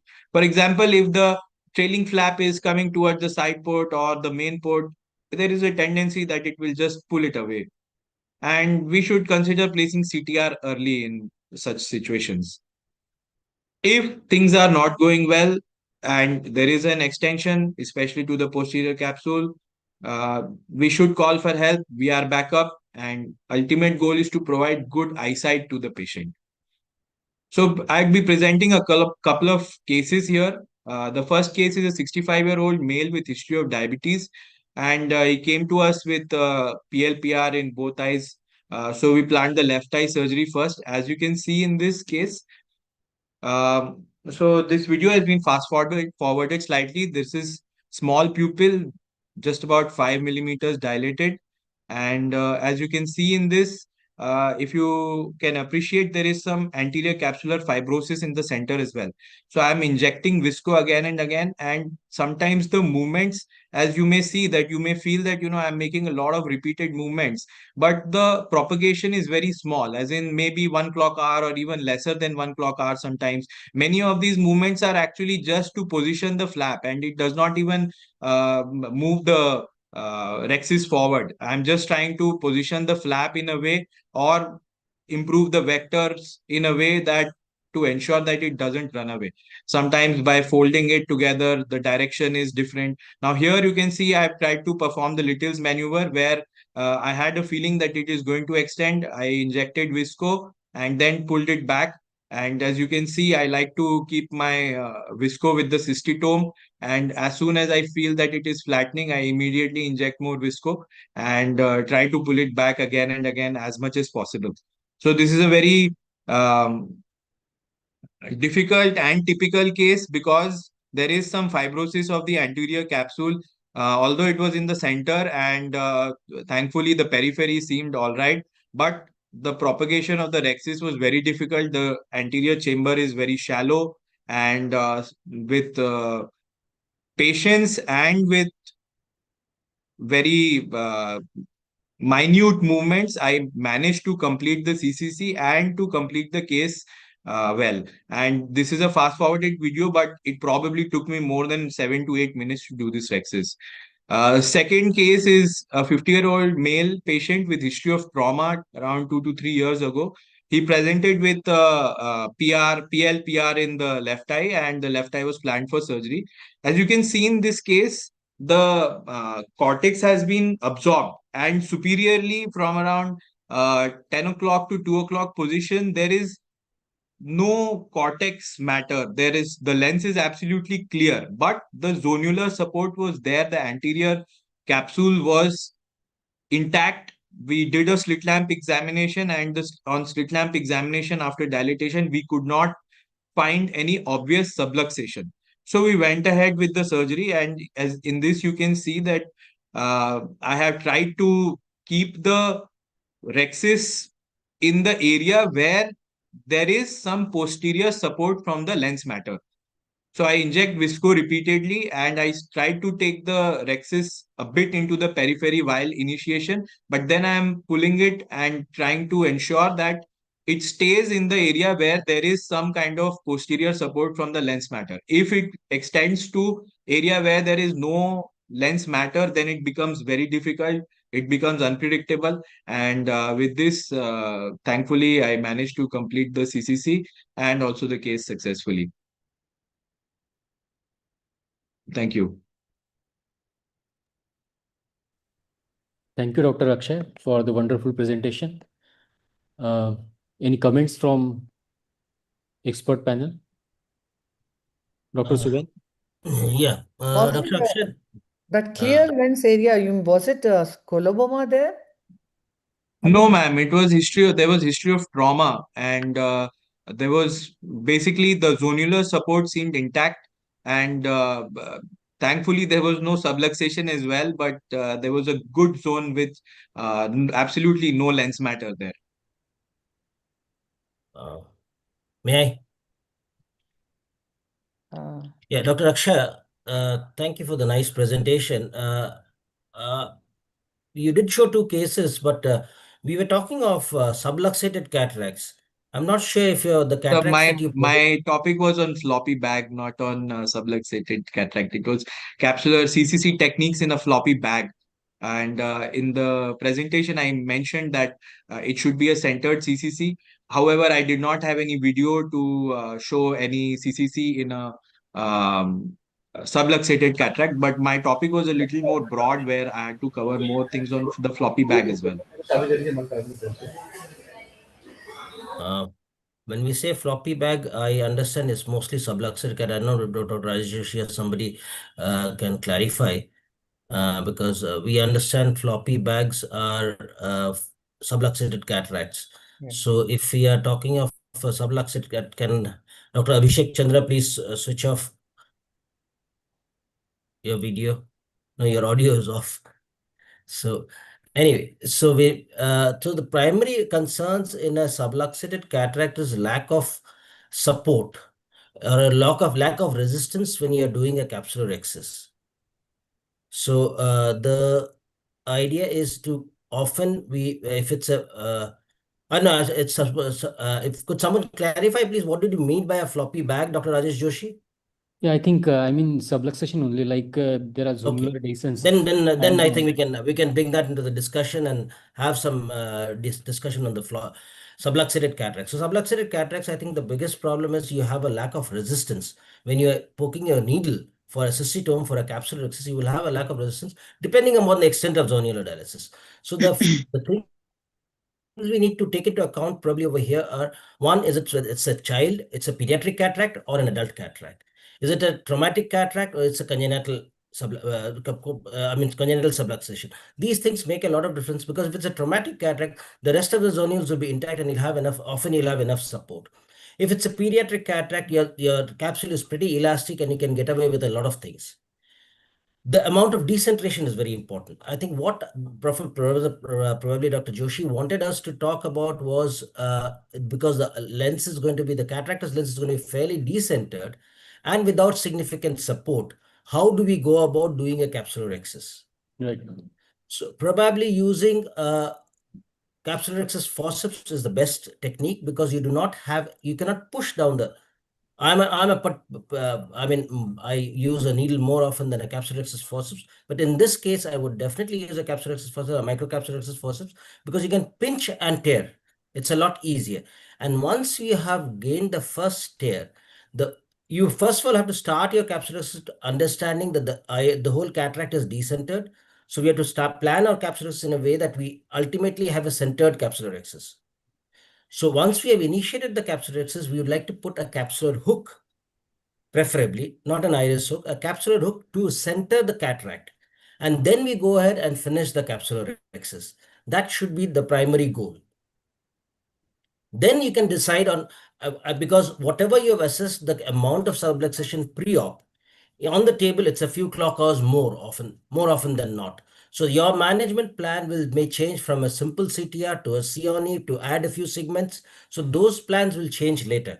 But a capsular excess, I think most important is to start with a forceps and to give that little bit of counter traction with the with the capsular bag hook, capsular hook, so that we can center it and get that appropriate counter traction when we're doing the capsular excess. Yeah. Thank you, Dr. Suben. Dr. Chitra Ramurthy, do you want to say anything? No, he described it beautifully. That's exactly what I would have said too. Yeah. Because here there is a pseudo elasticity. Like in a pediatric cataract is elastic. That's why to get a excess is challenging. And here, because of the absence of zonules in some areas, it gives that pseudo elasticity, because of which we need to use these capsule hooks, which act like artificial zonules to give that support to get that rexus round. And the most important thing, you should try to get a centered round rexus if you are planning to conserve the capsular bag in case you want to place a CTR or a CONE. So that is why getting a round centered rexus is of great importance in a subluxated cataract. Thank you, madam. Now, I think microrexis forceps should also be there in your cataract. Yes, in this type of absolutely. situations. Absolutely. So we'll move to next topic. Dr. Deepak will be joining late. So we will take Dr. Suvira's presentation. Dr. Amit? Yeah. So Dr. Suvira has a quite, can you see my slides?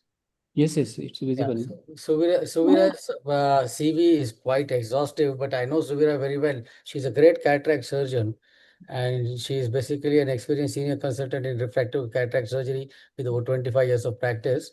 A clinical leadership, she is the clinical head for cataract, cornea, phaco development, and ocular trauma at Bacholi Eye Hospital, Mumbai. Her educational contribution is that she's a director of phaco training program since 2005 and has trained over more than 900 students during her period. She has performed over 90,000 phaco surgeries and over 500 corneal transplants.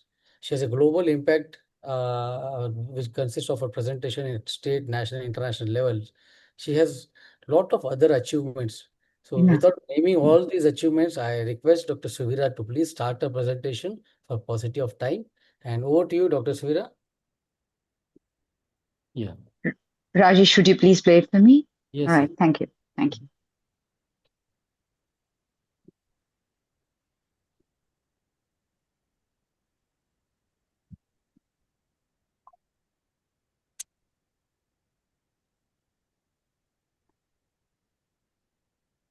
Just a minute.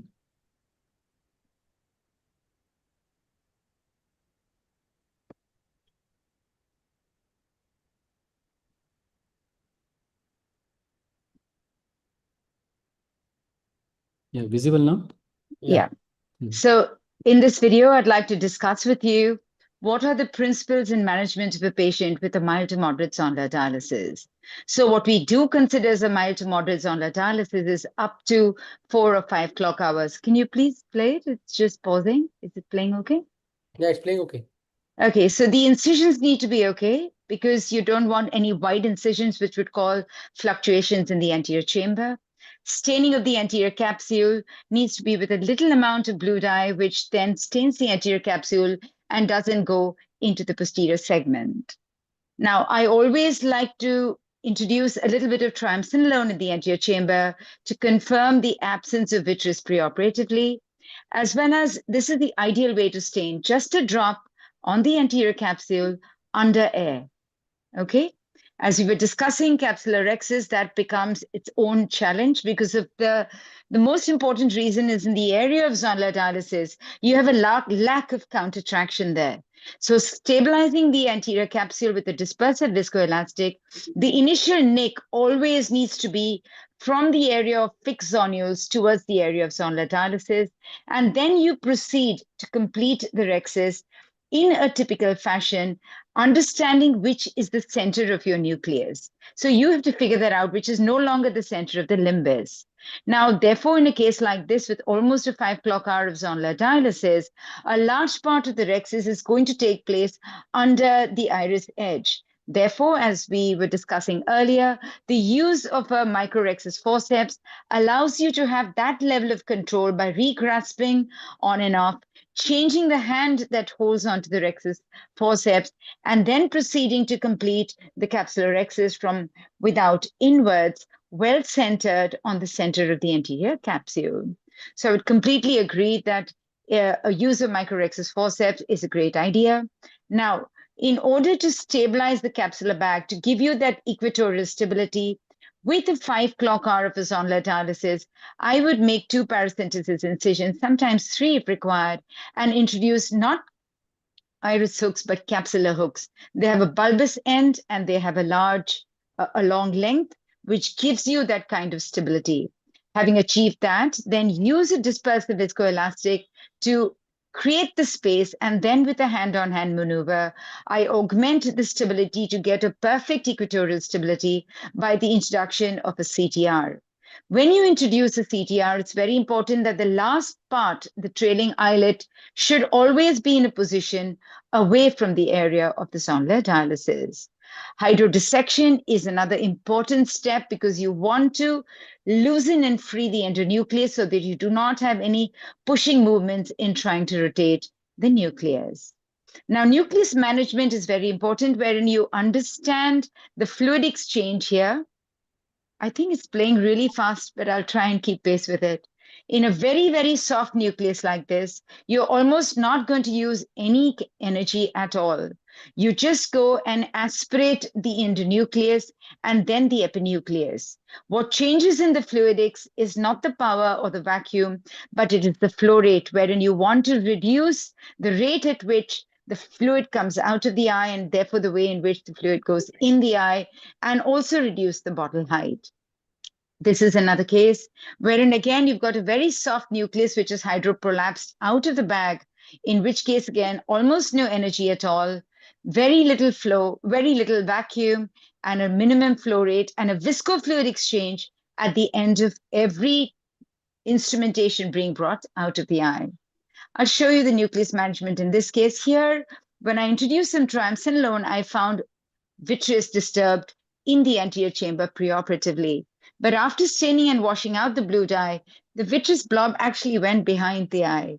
So after the rexes, I now created a capsular hook in the area of the localized zonular dialysis to give me some equatorial stability there and prevent the vitreous from coming out. After this, I put in a CTR, which I always put before the nucleus management because I want to have a stable bag while doing so. Again, the fluidic settings that I've told you, the power enough to break down the nucleus, vacuum adequate to hold on to it. And then again, I break down and try and make one small fragment, bring it out and emulsify it. In cases of zonular dialysis, I would almost never rotate the nucleus around because that can worsen the zonular instability. Now, in this case, I've got a very large heminucleus there because it's not completely fractured. So I make a little groove, break it into two halves, and with the mini flare tip, which I get with the Legion or any of the Alcon platforms, I virtually hold on to that little big chunk of nucleus, bring it up into the AC where I emulsify it. So in this way, my intraoperative maneuverability within the bag and the centripetal forces are minimized. While removing the epinucleus, I think it's good to, again, reduce the flow rate even further. Irrigation aspiration is quite standard. I'm sorry, this is just the epinucleus removal, wherein I reduce the flow rate further to about 18 cc per minute. Again, a viscofluid exchange prior to bringing the phaco probe, which is the source of irrigation, out of the eye to maintain the stable chamber. Now, I personally prefer a bimanual IA because it allows me to circumferentially remove the all the cortex. However, in a case of zonular dialysis, prior to bringing the irrigation out of the eye, I'll always perform a viscofluid exchange, which is at all points I'm trying to stabilize and maintain the anterior chamber depth as what I would consider to be a stable chamber throughout the surgery. See, even at the end of the eye, I've done a viscofluid exchange. Now, introduction of an IOL, the choice of the IOL would largely be dictated by the extent of the zonular dialysis. In this case, there was not so much of a zonulopathy. So I introduced, I already have a CTR in place, which is giving me my equatorial stability. I chose to put in a monofocal IOL in the bag. And removal of the viscoelastic should be such that at the end of the visco removal, while maintaining the irrigation in the eye, I then hydrate the wounds. Again, I'm now taking care not to cause a shallowing of the anterior chamber. And I always would put in some triamcinolone at the end of the surgery, just to make sure that I don't have an odd strand of vitreous that I may be missing out upon. Now, in patients with a mild to moderate zonular dialysis, it's also important to be prepared to put in a 3-piece IOL. After enlarging the incision to 3.2 millimeters and often 3.4. And my choice of placement of a 3-piece IOL in a moderate subluxation would be the injection of the 3-piece IOL either in the AC and then sliding it in the sulcus, or I inject the leading haptic in the sulcus and rotate the other one in the sulcus. And having achieved the entire IOL in the ciliary sulcus, I would next perform a posterior optic capture. This gives me the long-lasting stability, which I have found over years of doing this in patients with a mild to moderate zonular dialysis. Then again, a little dipping of the IOL on either side to remove the viscoelastic from within the capsular bag, then removing all the excess viscoelastic from the anterior chamber while maintaining the irrigation in, hydrating the other wounds, and finally hydrating the main incision. These are the principles that I follow when I manage my patients with mild to moderate zonular dialysis. Thank you. Thank you, Dr. Suvira, for that wonderful presentation. Yeah, Dr. Anil Shah. Madam, if there is accidental radial extension occurs, then how do you manage this patient? At what stage has the radial extension occurred? During initial rexis only. Initial rexis, radial extension occurs, and then how do you manage these patients? So once you've got, if you do have a radial extension, it's going to be very challenging to stabilize the bag. Using iris hooks is not going to work at all.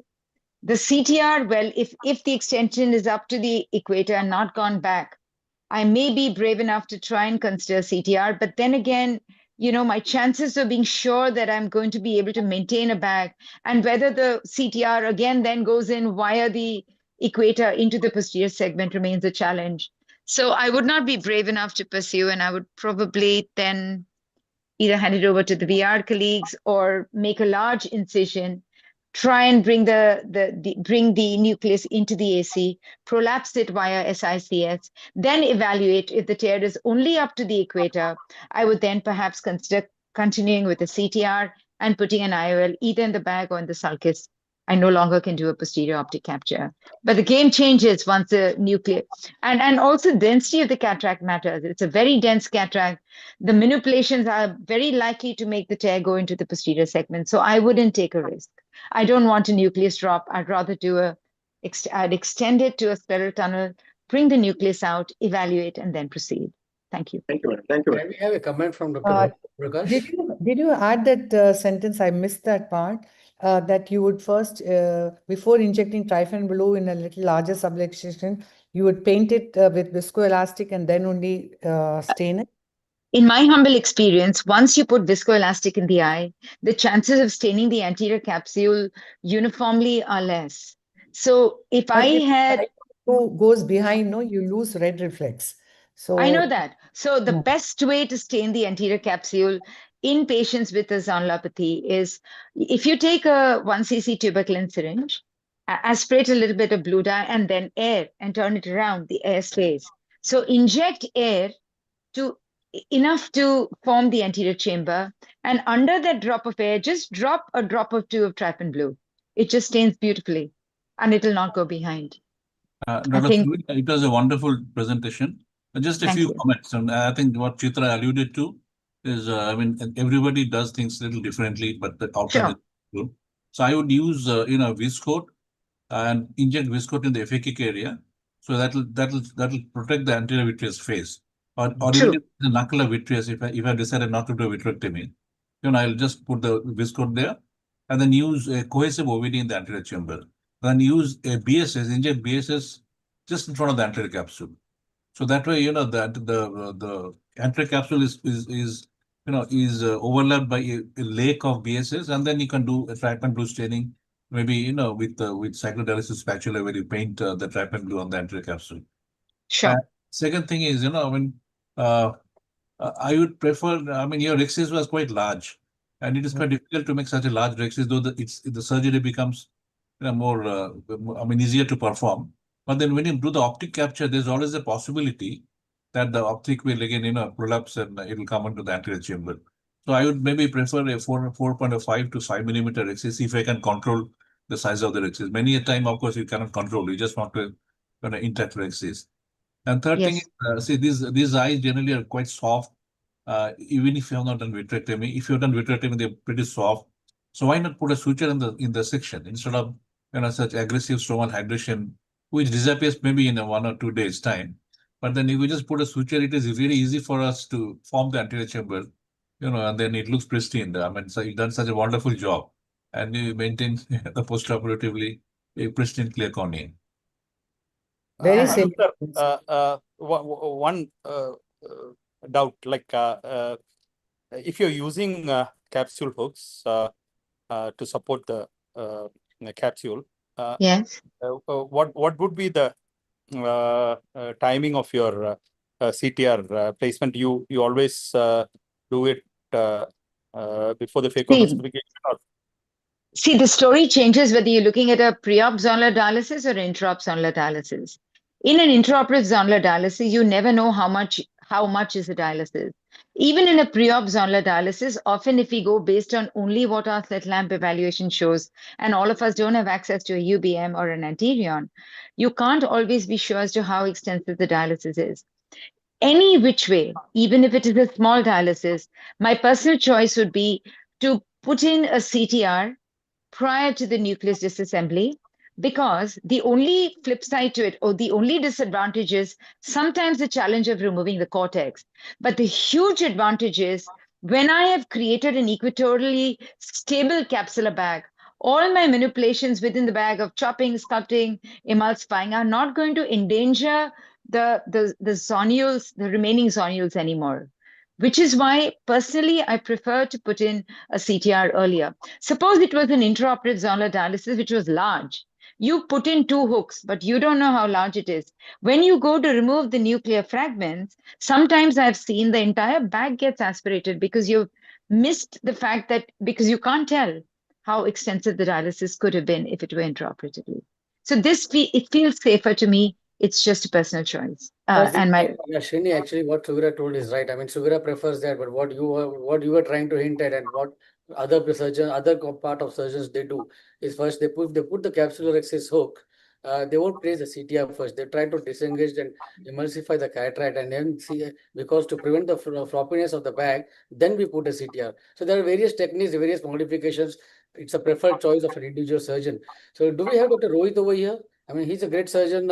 He has a lot of experience in subluxated cataracts. So I think Rohit is busy. Can we have Rajesh, the next speaker? Yeah, I think we'll go to next speaker. Yeah, please. Sorry. Yeah, Dr. Amit, what were you on? We wanted your comment on how to manage, how to do slow motion phacoemulsification in a case of subluxed cataract. But we'll take your comment after this Deepak's presentation. Yeah, please. Thank you. Yeah, we'll go to next presentation by Dr. Deepak Migur, who has done post-graduation from Minto Eye Hospital, Bangalore, and FRCS Edinburgh as well. He is a consultant at Meguro Eye Hospital, Bidar, specializes in complex cataract cases, and is passionate about teaching cataract surgery. He has, to his credit, numerous awards and paper presentations and publications. With this, I present to you Dr. Migur for his presentation on the CTR, iris hooks, and other things which we need in subluxated cases. Thank you for the opportunity. Good evening, everyone, respected chair. I think my job has been done very easy because most of the discussions has already been done by Dr. Suvira's during Suvira's presentation. Anyway, I think before that, I think let's just summarize that, what would be the indication for the use of these different capsule stabilization devices. I think let us make it clear first. So we all know that we have the standard CTR, and then we have the CONE modified CTR, and then we have the capsule segment, tension segment. Up to 4 clock hours or less than 4 clock hours, we prefer to use the CTR. It is much more easier to use, and it's a game changer. It really has made cataract surgery much more safer. The choice between the CONE modified CTR and CTR with CTS is a personal preference. So whenever we have a zonular weakness which is more than 4 clock hours, or we have a significant global zonulopathy wherein the bag needs to be fixed to the sclera, then we need to use either of these, a CONE modified CTR, which has got 1 or 2 eyelets along with the CTR. So we have a CTR, then we have 2 eyelets or 1 eyelet, then we have to fix the ring to the sclera. In that way, we are going to fix the bag along with the CTR to the sclera. On the contrary, in the CTS, we have only a small segment which is going to support a focal area of zonular weakness. So this device usually we combine with a CTR inside the bag. Put in a CTR and then CTS, and then we suture the to the sclera. So using a ninoproline or a Gore-Tex. Now suppose we have an extensive area of zonular dehiscence which cannot be taken care by just one CTS. For example, in extensive pseudoexfoliation, global zonulopathy, or an area which is of dialysis, which is very significant, maybe we can use two CTS as well. But along with this, a CTR, using the CTR of an appropriate size is mandatory. Now, going on to the some of the more basic aspects of the surgery, like what complications can happen with a CTR. I think this is what I would like to share with most people who are trying to learn the CTR part of it. So usually what I'd like to tell, what can go wrong. So the first thing which most often the not which I see is difficulty in handling the CTR. Whenever a new surgeons try to handle it, it usually jumps out. So make a dry run outside. Just ensure that you're getting used to the consistency of the CTR, and before you do your first insertion. So don't try to insert the CTR in the first case of a zonular dialysis. That would be really asking for trouble. The second most common mistake where a beginner usually has is a misplaced CTR. The CTR is in the sulcus and you assume that it is in the bag, and it's not going to serve the purpose. If you have a wrong technique of using the CTR, then you can induce a postcapsular tear or exacerbate a zonular dehiscence, or in fact, you can tear the rexis as well. And most common, very rarely the CTR itself might break. And if you have a PC tear, and there is a rare chance that CTR might drop into the vitreous as well. So before learning any technique, I think it's mandatory for us to analyze what can go wrong. So when you want to learn, the best way to learn always is to learn by putting it in a normal eye with an empty bag where you've done all the cortex aspiration. Fill the bag with a good OVD. Maybe if you're beginning, you can use a cohesive OVD because it pushes the posterior capsule back very well. Try to learn the bimanual technique where you're going to use the second hand to support the CTR. And one of the more common mistakes which happens is you lose control of the CTR in the trailing end, and it goes into the angle, the trailing aspect. So ensure that if you have second hand, always support it. So this you can prevent the complication of the haptic going into the angle.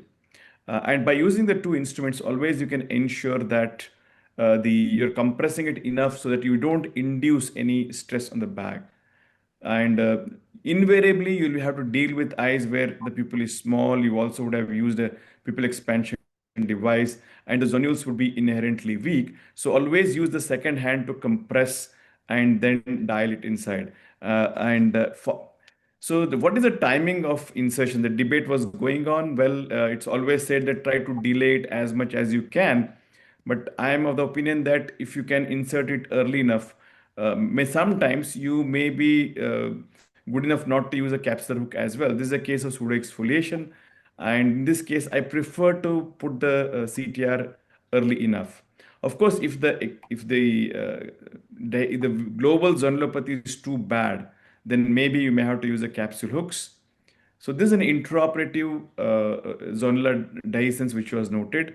Form the area of the bag with sodium hyaluronate, because if you have a denser OVD during manipulation of the CTR, even if you are not supporting it at the early part, the cohesive OVD is going to support that area and not going to induce any extra stress. The third would be the sizing of the CTR. So you get CTRs in various sizes. So always, if you have access to the white to white reading in your biometry, try to understand the size.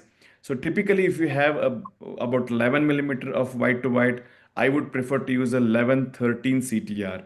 And anything above 11.5, I would prefer to use a 12-14 CTR. So sizing of the CTR also becomes extremely critical. In the situation where you don't have access to a WT white to white and you're done in an ultrasound, you don't know, keep the CTR on the limbus, and then you get a fair estimate whether this is good enough or not. The other clue would always be looking at the axial length, then you get a fair idea which CTR would be probably all right. So in this is a situation where the bag deformed after putting the lens, that indicates zonulopathy existed. So it's not never too late to go in and put in a CTR. This is a case where the IOL is already in put. Now I realize that because of the change in the shape of the bag, there is a zonular weakness. So I'm going in and dialing in the CTR.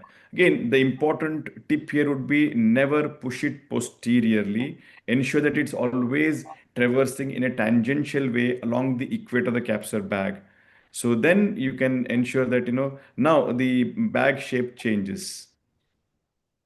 So there's another case wherein you always look at the edge of the rexus. So if it is kinking, then it is sure that the proximal end has gone inside of the bag. And try to nudge or hold with the second instrument, compress it.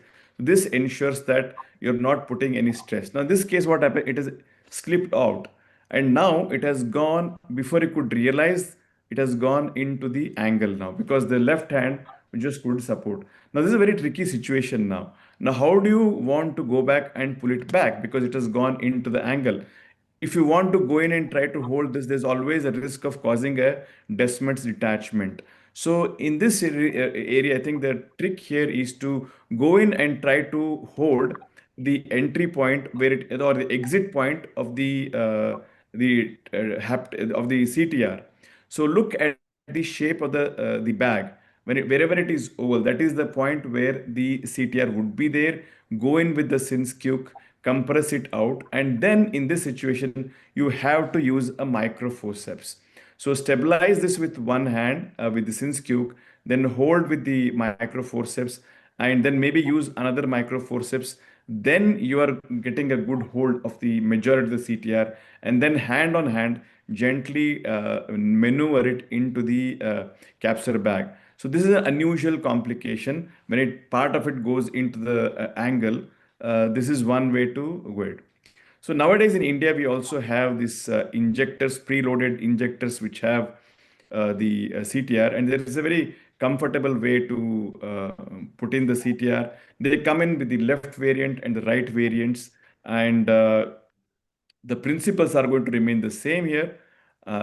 So this is a disposable injector. You go in and inject. The only thing is when you want to release, you need to have a second instrument so that you disengage the hook, which is holding that the trailing eyelet.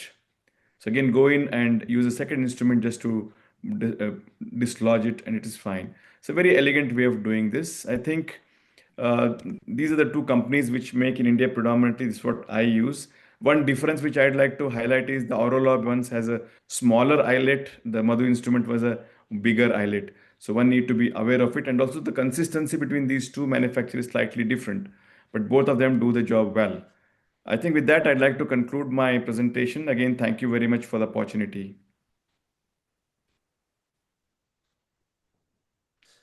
Thank you, sir, for your wonderful presentation. Yeah, any comments? Dr. Rohit is there, I suppose. Yes, sir, your comments on this presentation as well as... I think it's an excellent presentation. There's no second thought about it. I think you always learn when you are listening to Dr. Deepak. And the way he showed how if the CTR is out of the bag, how you have to manage. It's a really a very practical part, which I think has been rarely seen by anybody. At least I had not seen this video before. Well, coming on to, CTR is a very important part in the whole story because as Dr. Suvira also told, inserting the timing of inserting CTR is very important, and different surgeons have different perspective, which which was told by Dr. Arup also. Different surgeons have different perspective of using a CTR or a capsular hook. In my practice, what I do is that I usually use capsular hooks to my advantage. When we use capsular hooks to your advantage, the advantage is that you can, because those act as artificial zonules, and you do not have any problem in rotating the nucleus as well. Because the moment you put in CTR, capsular hooks, your problem to a large extent gets settled. Another question which was asked to me was the use of slow motion or low IOP in patients with subluxated cataracts. Well, definitely we should go in for using, what should I say, low IOP classification in these cases, because it has been shown by, Vasavra et al. That if we use high fluidics, even in a presence of an intact posterior capsule, even if the lens is normal, even if there is no subluxation, you can still have an anterior hyaloid face rupture. So low fluidics help you in creating a situation you're not doing any trauma to the anterior hyaloid whatsoever, in addition to the turbulence.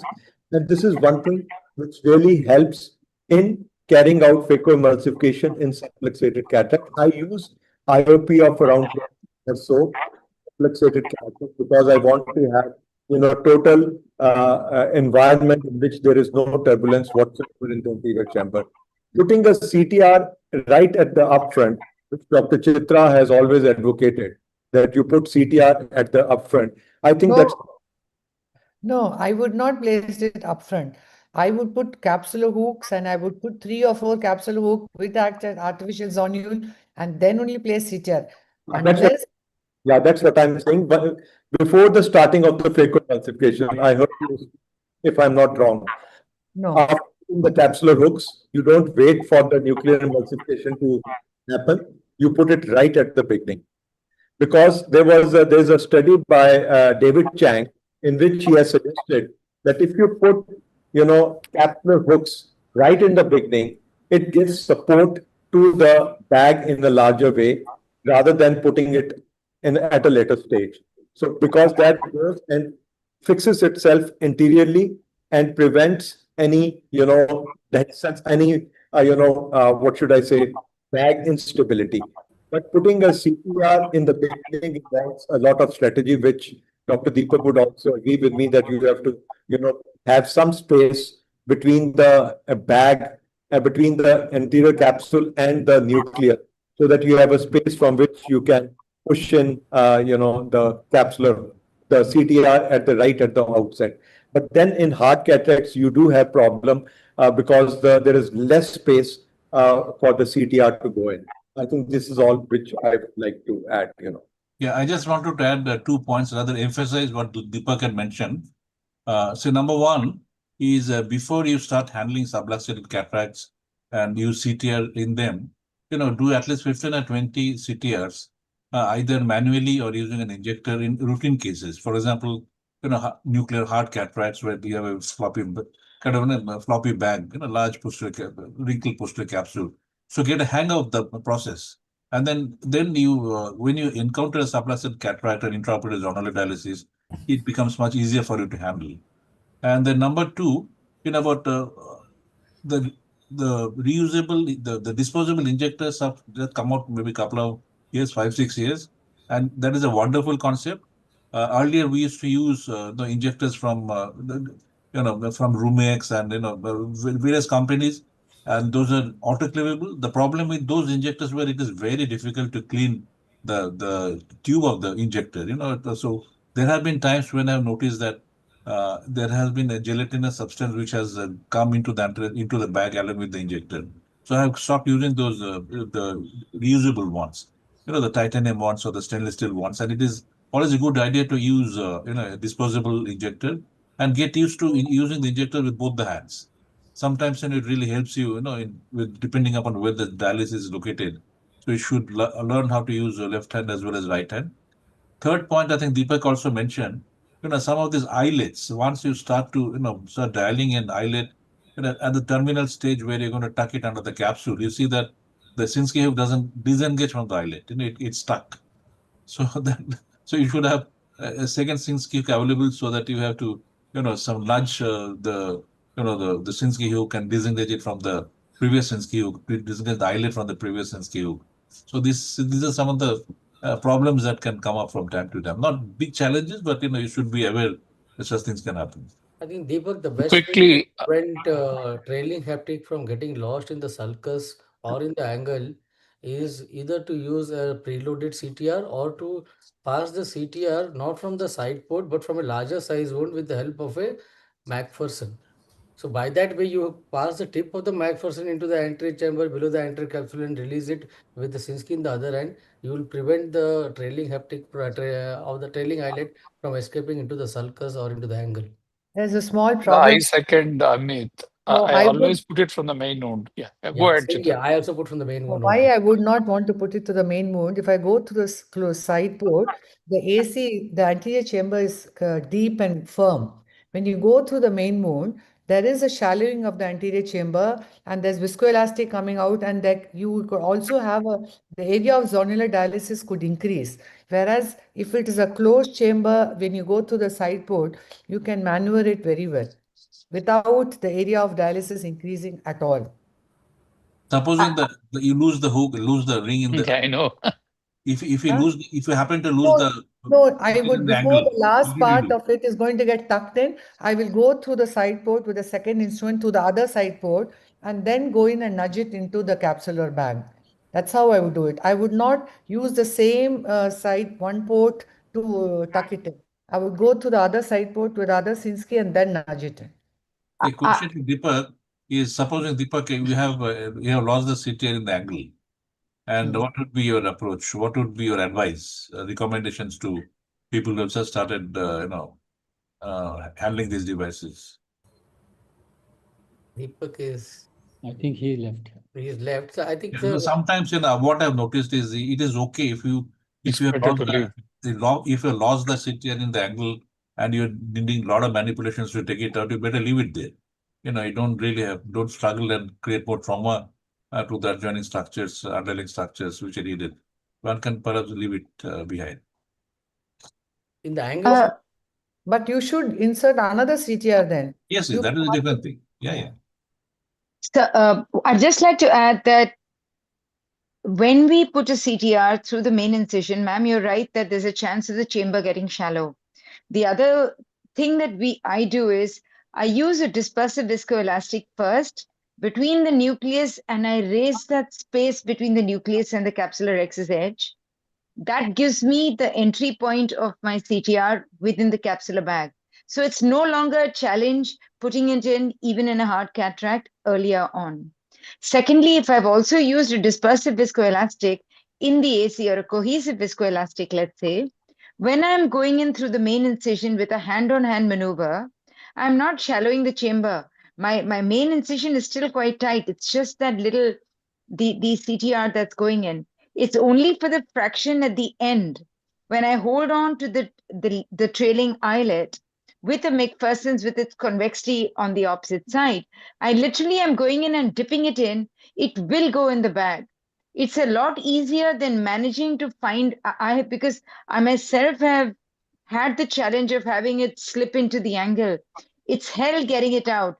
Damage to the endothelium, DMDs, iris tears, searching for it. And if that did happen to me, the technique I would use is I would go with a Sinski hook from the area of the CTR somewhere in the AC, work my way there, and with my other side port, put in a Sinski and hook onto the eyelet and then use both to bring it in. But that is a way more challenging than putting it into the main incision. We'll just take It's worth a try. We'll just take one small comment from Abhishek. He's raised his hand from quite a long time. And after that, we'll go to the next topic. It's already 9:15 and we still have about 45 minutes of task left. Oh. Thanks, Amit. Just one small comment. You will get rid of all the problems if you just use a vitrectomy forceps and hold the eyelet with the vitrectomy forceps and just insert it right into the bag. So all your problems of getting it out in the anterior chamber and taking it out, because I have also faced the same thing when it goes into the angle, sometimes it's a big problem. So you just insert it through the microvitrectomy forceps from the side port directly into the bag, and the things are much easier. Thank you. Yeah, thank you, Dr. Abhishek. Now we'll go to debate. There will be two speakers speaking on the topic. First debate will be on vitrectomy by limbal approach and by pars plana approach. Dr. Abhishek Chandra will be speaking on limbal approach. Dr. Abhishek Chandra has done his MS, DNB and MNMS. He has done fellowship from University of Wisconsin, USA, ex-assistant professor at BHU Varanasi, ex-chairman scientific committee of UPSOS, director Netrodaya ICT Hospital Varanasi. Next speaker I will introduce right now only, Dr. Puneet He's a vitreoretinal surgeon at Sagar Eye Hospital, Shivamogga, Karnataka. He completed his retina fellowship from Joshi Eye Hospital, Wobbly. He has co-authored surgical videos which won the Red Buckler Award in ASCRS 2018. He has instruction courses, paper presentation in AIOS and publications to his credit. He has keen interest in ROP screening and management. He looks after uveitis and retina apart from medical retina as well. Over to Dr. Abhishek. Yeah, thank you. I'm just sharing my screen. Is it visible?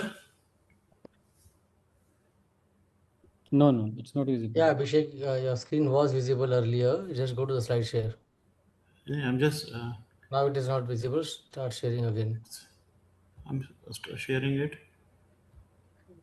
It is saying crop tab windows or entire screen. I think I have to go into You can just do the windows and just change it to the presentation, doctor. You were doing it right. Just switch to the presentation once you've done it. Just go to the presentation. Just share Is it first. visible now? No, you need to share first. Yeah. I'm sharing it. It is. It's not visible. You need to share again, doctor. Yeah. Open I've shared it. Yeah, now it's visible now. Yes. Yeah, just So can I switch over to the PPT. Okay. Minimize this and open the PPT. Is it fine? Your PPT is not visible. Did you select the entire window? Yes. I think you have. Your PPT is not visible, doctor. Just one. Give me When one you more. click on share button, left hand side top, you have entire screen. Just select that. Just 1 second. I'm clicking on the share button. Entire No, screen is there. Yes, just select the entire screen and share. And once you've shared, just go to the PPT. Just go to the PPT.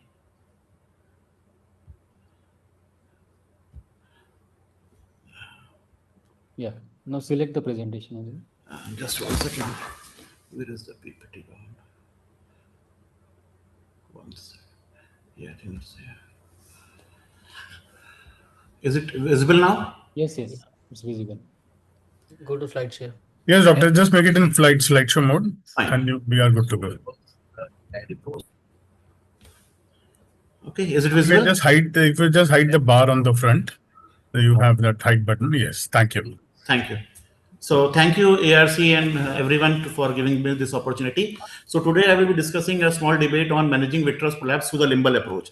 So as we all know, people are now moving more and more towards the pars plana approach because you can do a total vitrectomy from there.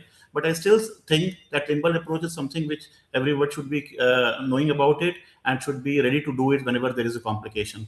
So this is team from Netrodicity. And just to give a brief introduction, that PCR and vitreous prolapse is an inadvertent complication of cataract surgery, even in expert hands. Posterior polar cataract, subluxated lens, traumatic cataract, pseudoexfoliation, they all are associated with increased chances of posterior capsule rent and vitreous prolapse. And the successful management of PCR and vitreous prolapse is the key for a successful surgeon. So if any surgeon says that he never had a PCR vitreous loss, I think he's not doing a surgery. And you must be prepared for the complications and how to handle the thing. So first thing is, before I go forward, I just want to tell two things. One is vitreous is compact and is in gel form and has a slightly positive pressure which is coming to the anterior chamber. And the second thing, especially for the postgraduate, which are very important, is that still the residents ask me why the vitreous keeps on coming.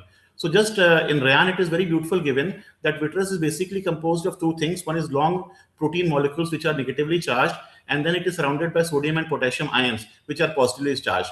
So whenever fluid goes inside the vitreous, it removes all the sodium and potassium ions which are positively charged, and the negative ions which are left, they repel each other, and that keeps on increasing in size and coming into the anterior chamber.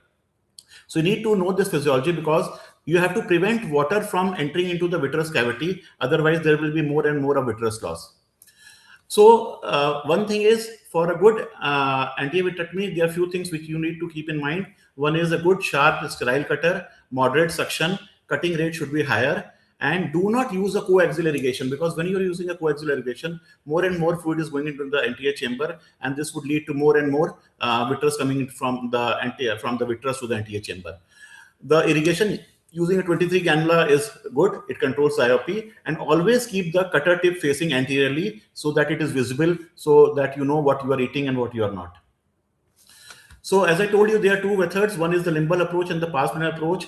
So in limbal approach, you have to keep in mind that the fluid which is going out, that is going into the anterior chamber in the angle, and not it is going behind. Because when it starts going behind, then more and more vitreous is coming. And pars plana approach can be only anterior pars plana approach, or it can be a total vitrectomy if possible. So as I told you, if you are just going into the anterior chamber and you have to bury your vitrectomy forceps more in the mid cavity, so that you are eating up the vitreous from from outside in. That is, the vitreous which is in anterior chamber that goes down, and then you are eating the vitreous in the mid vitreous or anterior vitreous cavity. So while pars plana has the slight advantage of clearing the whole vitreous from the pupillary area, the same can be achieved through a limbal route if the basic principles are followed. So I just go through a case scenario that we have planned for a topical phacoemulsification and implantation of premium lens in a case during operation. And you know that there is a PCR rent and vitreous prolapse. Now what will you do? Now you have got two options. One is you can manage vitreous prolapse with the limbal route, and then the other option is that you are managing vitreous prolapse with the pars plana route. So although nothing is wrong, but what happens if you plan to go through a pars plana route? You have to give a block to the patients, patch the eye, and explain everything to the patient. So there is nothing wrong with this, because that is the ideal way to go. But sometimes it creates a lot of apprehension in the patients, and the patients are really worried. So coming to the limber approach, that the basic principles are, you have to identify the PCR correctly. You have to high cut rate and low vacuum. Go deep into the anterior vitreous and do vitrectomy, so that the vitreous is cut from outside in, from anterior chamber towards the cutter. And before you finish it out, you have to swipe the AC to see that there is no vitreous in the anterior chamber, no vitreous in the pupillary margin, no vitreous between the bag and the iris. And you have to ensure that the wounds are free of any vitreous tags. The most important thing is that you have to use triamcinolone adequately, and don't shy from using triamcinolone. If some amount of triamcinolone goes into the vitreous cavity or in the anterior chamber, it actually helps you in the post-operative period. Now, as I told you, ensure that the irrigation is horizontal, and you can use air at the end of surgery. So once you are sure that there is absolutely no vitreous in the anterior chamber or in the wound and in the pupillary area, you can safely go ahead and place the IOL in the bag if there is adequate support. And you should decrease the IOL power usually by 1, because you are putting the IOL in the sulcus. And in most cases, when the patient goes after the surgery, he would be satisfied, and you don't need to explain anything else to the patient. But if you go through a pars plana route, then you have to patch the patient, you have to give a block, and then you have to tell about the complications. So it is something which saves you, it saves your image, and you are pretty good after the surgery. And in the most of the cases, you won't have any problems if you know the basic principles of management of vitreous, and there is no vitreous in the anterior chamber. So what did you achieve? You have managed the case well without any big difference in the results. No block, no stitch, and even no patch, as you promised to your patients. And patient did not had any suspicion or apprehension that anything wrong happened. And you are able to satisfy the patient well. The next thing is you have to follow up whether it's a pars plana route or the limbal route very adequately. So because you have to look whether there is any vitreous in the anterior chamber post-operatively, any IOP lower or higher spikes, any break in the retina in the post-op period, any signs of endophthalmitis, any signs of CME, vitreous, hemorrhage, or any other complication. Then there are a few other hazards of pars plana vitrectomy. First is you have to give a block, especially in that area patient who is already the chambers are open, the side port and the main port is open.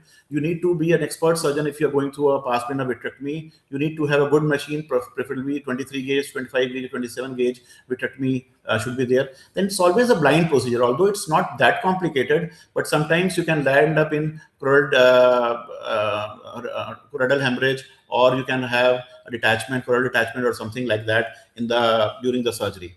And sometimes when you are eating up the vitreous from behind through the pars plana, you can actually lead to posterior capsule damage because if it is not visible. So just to conclude, there are a few important considerations. One is do not be scared of vitreous. Vitrectomized eyes do very well.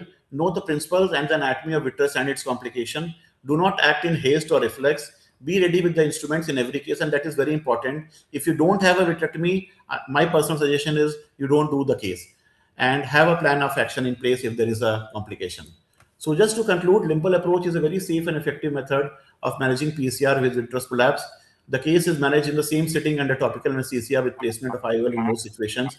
The credibility of surgeon is maintained and the patient remains unaware of the inadvertent complications after the surgery. So thank you very much for giving me this opportunity. Thank you, Dr. Abhishek. We'll go to next presentation and then we will have discussion, maybe for 1 or 2 questions only. Sure. In view of lack of time. Dr. Puneet.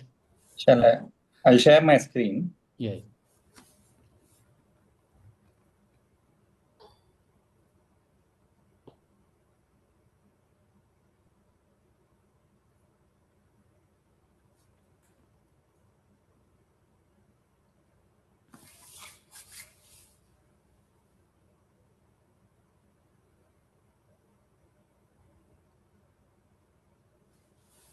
Yeah, good evening, everybody. Thank you so much for this opportunity to the scientific committee. Am I audible?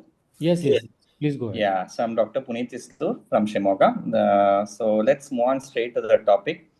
So I'll be presenting on case of a 50-year-old male patient who presented to our OPD after fall of arecanut over the left eye. It's a very common crop in our Western Ghat region here.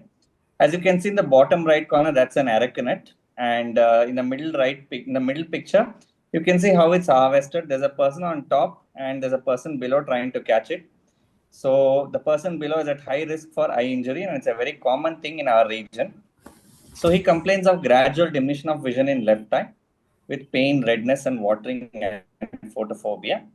So going on to the examination, I'll just quickly summarize it. So vision is 618 and 36. The antechamber showed cells and vitreous blob infero-nasally as shown in the diagram below. And coming to the amount of zonular dehiscence, you can see that it is extending almost from 530 to 1130. And that's almost 6 clock hours, an IOP of 20 millimeter mercury with phacodonesis. It's a cataractous lens with a PSC, probably because he's always outdoors. And the fundus was normal. There were no breaks or tears, luckily. So because of the extensive amount of zonular dehiscence, decided to go in for pars plana lensectomy with vitrectomy with iris claw pupilloplasty. I'll be displaying the video here. So as you can see, made a 3 ports here and a tunnel. Made a nick in the capsule with the help of a trocar, and then inserted the cutter inside, 25 gauge cutter. And it's a soft cataract relatively, so you can actually cut it up with a cutter very easily. So try to finish as much as possible and then enter in with the biome and then complete the rest of the lensectomy.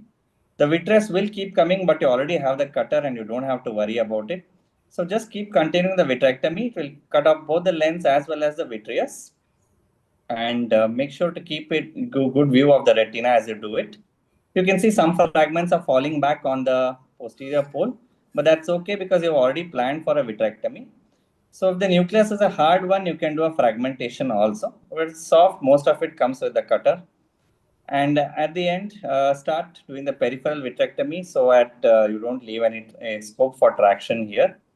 So finish, do an indentation and try to do as much vitrectomy as possible in the periphery also. And lastly, I'm removing the smaller the smooth fragments now from the posterior pole with the help of the cutter. Just aspirate it, bring it to mid-vitreous and finish the cutting. Stain with IVTA to see if there's any residual vitreous and do a PVD induction. Now I'm indenting to remove the peripheral lens matter because that can cause a lot of uveitis. So indent and do the peripheral pars plana lensectomy.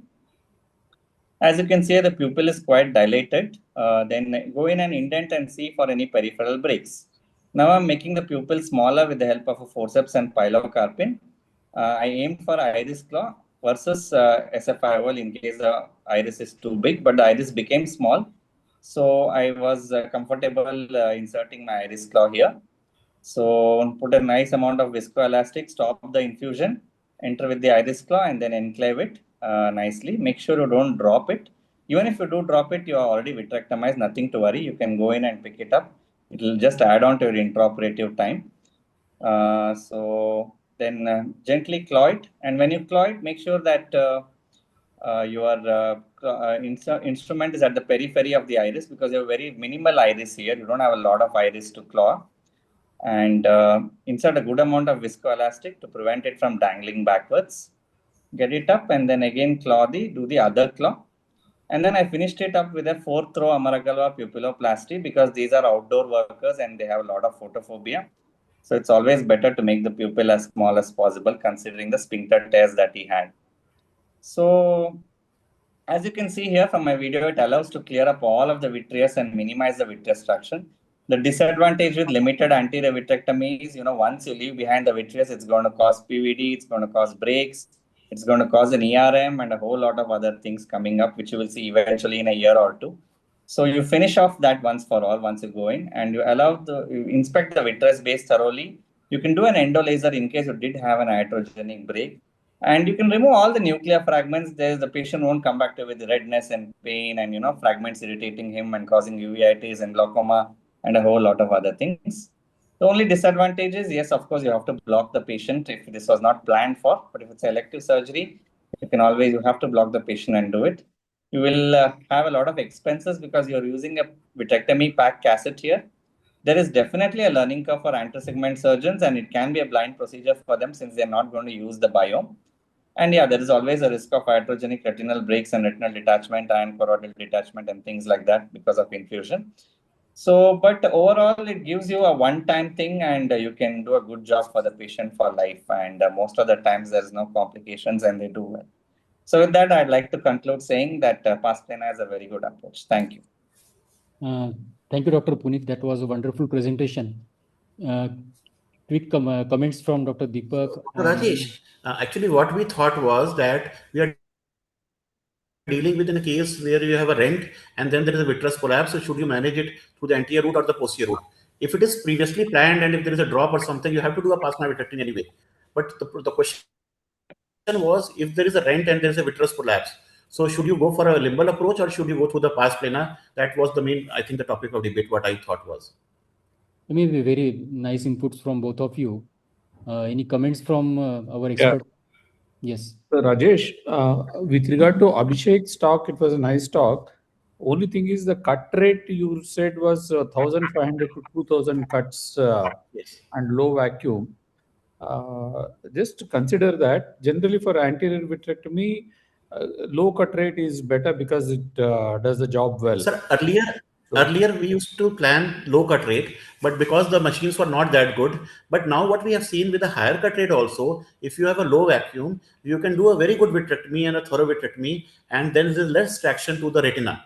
So if the cutter rate is higher, there is no problem. Only if the vitreous is very thick, then you are not able to cut the vitreous, then only you decrease the cut rate. Otherwise, with good machines, with the 2000 or 1500 cut rate, you can do a very good anterior vitrectomy. Actually, I would say I've also learned now that I would use the maximum cut rate and low vacuum and fluid flow.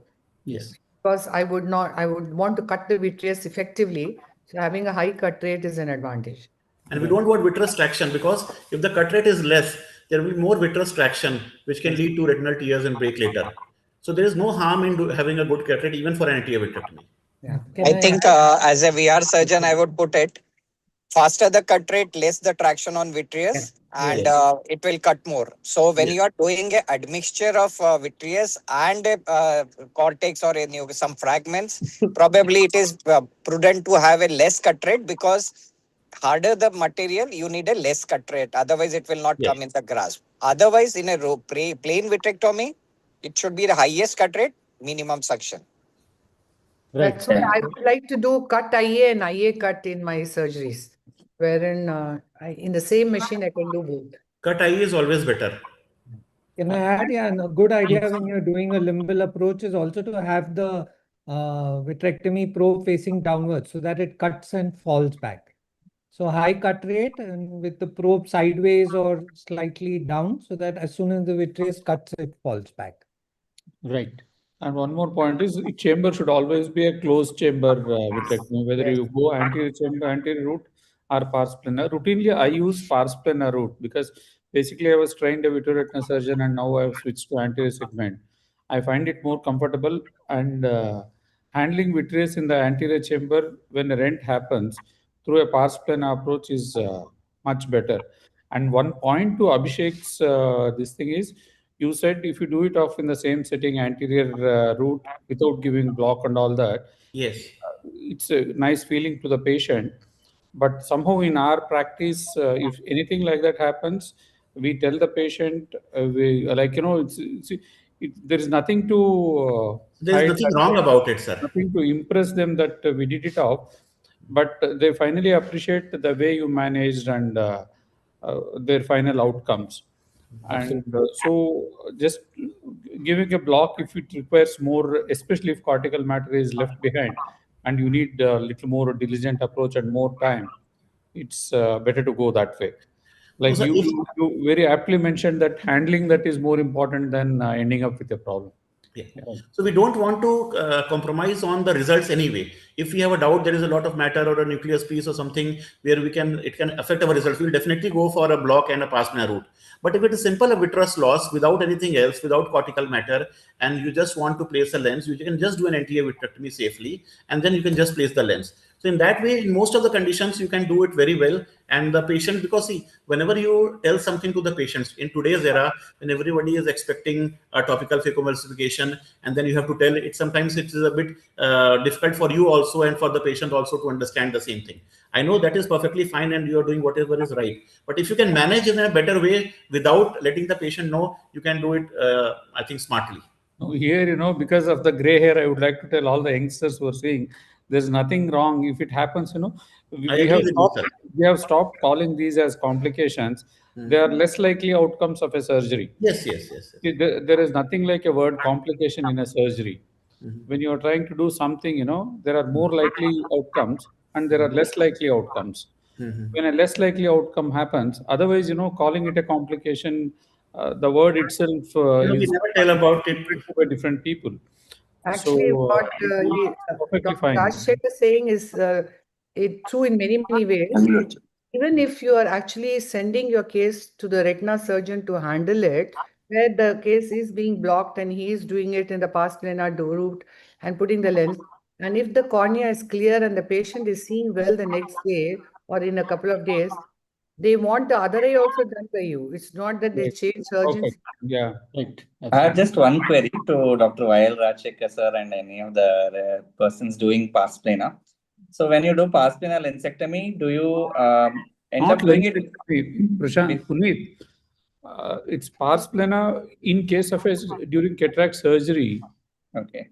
If cataract surgery, during surgery, if there is an intraoperative vitreous loss, either with or without cortical matter, how do you handle the vitrectomy part of the surgery? So that way, it's the pars-plana route to do the vitrectomy as well as remove the rest of the cortical matter. Nucleus fragments, we are not. We are delivering through the main wound only. Main wound, okay. Now, while planning for elective subluxated cases, sir, so when you're doing pars-plana lensectomy, are you able to finish it without dropping a single fragment downwards, or eventually some of them do drop? In that case, it's a total vitrectomy approach. Yes. And maybe you start off doing like you did the pars-plana route and try to take out maximum possible. And then whatever is left behind, you take it down. So vitreoretinal surgeons, they first take it down and then they start doing it. Most comfortable in their territory. That was a It's wonderful just much debate. less stressful, sir. You don't have to take any stress. You are just already comfortable at the beginning of the surgery. Now we'll go to next debate, that is genetic dilemma in patients having cataract in Marfan syndrome or homocystinuria. We have two speakers, Dr. Ashwini Parihar, who is currently consultant vitreoretina and US Sadhguru Netra Chikitsalaya Chitrakoot, who has done MBBS from Chhattisgarh Institute of Medical Sciences, Bilaspur, and MS from Index Medical College, Indore. He has done fellowship in vitreoretina and UVA from Sadhguru Netra Chikitsalaya, Chitrakoot. And the next speaker is Dr. Abhishek, who has done MBBS from JJM Medical College, Davangere, Karnataka, and graduated from Jawaharlal Nehru Medical College, Savangi, Varda. He has completed his DMB and finished fellowship in cornea and refractive surgery. He has also cleared a phaco exam in refractive surgery and specialty. Over to you, Ashwini. Uh, Good evening, sir. Is my screen visible? No, no. It was visible. It is visible. It's visible? No, Is no. it visible? Yes. It's visible? Yes, it's visible. Yeah. So thank you for the opportunity. I'll be just presenting a short topic on like early pastoral lensectomy in progressive syndromes and subluxated lenses. So just We can't see so the screen, Dr. Ashwini. I have shared it. We can see, Rajesh. We Okay, can see. fine, no problem. Yeah. You. Okay. So the subluxated lens usually involves the displacement of the crystalline lens. It can be due to weakened or ruptured zonules. So usually the etiologies can be progressive, like in cases of Marfan syndrome, pseudoexfoliation, and homocystinuria, or it can be static, like in blunt ocular trauma. Usually the dilemma is that there's a lack of zonular support, so it makes the standard anterior segment surgeries highly unpredictable, and it can be prone to severe complications. Few flaws that I felt were that the phaco relies on preserving the capsular bag using tension rings as segments. So it tries to redistribute the tension but does not replace the missing zonules. So in progressive conditions, the remaining zonules will inevitably fail, which can lead to a high rate of long-term failure, leading to spontaneous in-bag IOL dislocations. And we also have that when the few dangers that when the vitreous prolapses into the anterior chamber during phaco, surgeon will often try to perform a limbal anterior vitrectomy and leads to pulling of the highly cursive vitreous gel towards the limbal incision, which can create dangerous dynamic traction on the vitreous base itself. This mechanism can lead to iatrogenic giant retinal tears and post-operative retinal detachments, and also can leave residual vitreous strands incrusted into the wound itself. So, what is the mandate for early lensectomy in pediatric and syndromic patients? We usually try to do an early surgical intervention in patients who cannot achieve good corrected visual acuity, who have concurrent cataract, they have lens-induced glaucoma, or impending complete dislocation. Because optimal visual correction within the critical embriogenic period will be paramount in such cases. What can happen is that delayed surgical intervention will correlate with the poorer visual recovery due to amblyopia. In a study in Birmingham Children's Hospital, we saw that children achieved good visual outcomes of more than 3 logMAR or better if they underwent a surgery at a mean age of 4.2 compared to delayed age of 6.3 where they had poorer outcomes. So in like Marfan's, what we've seen is that it has a highly elastic thickened capsule, incredibly difficult to puncture and tear, and due to with phaco. So people usually consumes these elastic capsules, and in a study we found that patients with lensectomy with secondary eye implantation, the long-term outcome showed a very good mean visual acuity, which improved from 20 by 250 to 20 by 40. We also found that the retrospective study of 150 patients showed that if we left the capsular residue, it increased the risk of retinal detachment by 16.8-fold. In progressive disorders like homocystinuria, where usually the zonules are absent, than merely being stretched, nearly 100% they exhibit subluxation by the age of 25, and they require lens surgery by approximately 7 years earlier than Marfan's. And this is usually done to prevent pupillary block glaucoma. Same as the case is Weil-Marchnani syndrome, where the patient exhibits 360-degree deficiency of zonules and microspherophakia, which leads them highly predisposed to pupillary block, and it necessitates early management. So what are the advantages of pars plana lensectomy? That pars plana lensectomy, intentionally we consume the entire lens in the defective capsular bag. So this eliminates the anatomical framework, which usually makes the capsular phimose, or it leads to posterior capsular falsification and late in the bag IOL dislocation. Also, we've seen that operating from the pars plana route, we can avoid any precarious maneuvers which can be required to execute a capsular excess on a floating unstable lens. Also, we found in a prospective study that phaco led to a massive mean endothelial cell loss of nearly 24% in comparison to pars plana vitrectomy, where the limited the endothelial cell loss to only around 13.6%. We also found that operating from the pars plana, it draws the vitreous gels posteriorly, which is exactly aligned with the natural resting state, and it eliminates any anterior retinal traction. Also, a complete pars plana vitrectomy will allow the surgeon to meticulously shave the vitreous base. It can aspirate any lens fragment which is dropped in the vitreous cavity, and can also immediately treat any occurred retinal tears with endolaser. We've also seen that since we're removing the capsular bag, it can pair perfectly with our independent fixation techniques like sterile fixed IOLs, where we're anchoring the lens directly to the rigid sterile wall. And this can lead to a lifelong centration, which is entirely immune to the progressive zonular disease. So in conclusion, I'll say that attempting to save a structurally compromised capsular bag with anterior phacoemulsification is a temporary fix that can invite long-term anatomical failure. A past failure lensectomy is a closed system, and it is physiologically logical also. It is good to do it earlier because a delayed surgical intervention will correlate with a poorer visual recovery to amblyopia. And people combined with modern scleral fixation can be a standard of care for subluxated lenses. These are my references. Thank you. Yeah, thank you, Dr. Ashwini. We'll go to Dr. Abhishek's presentation and then we will have short discussion. Hello, sir. I'll just share my screen.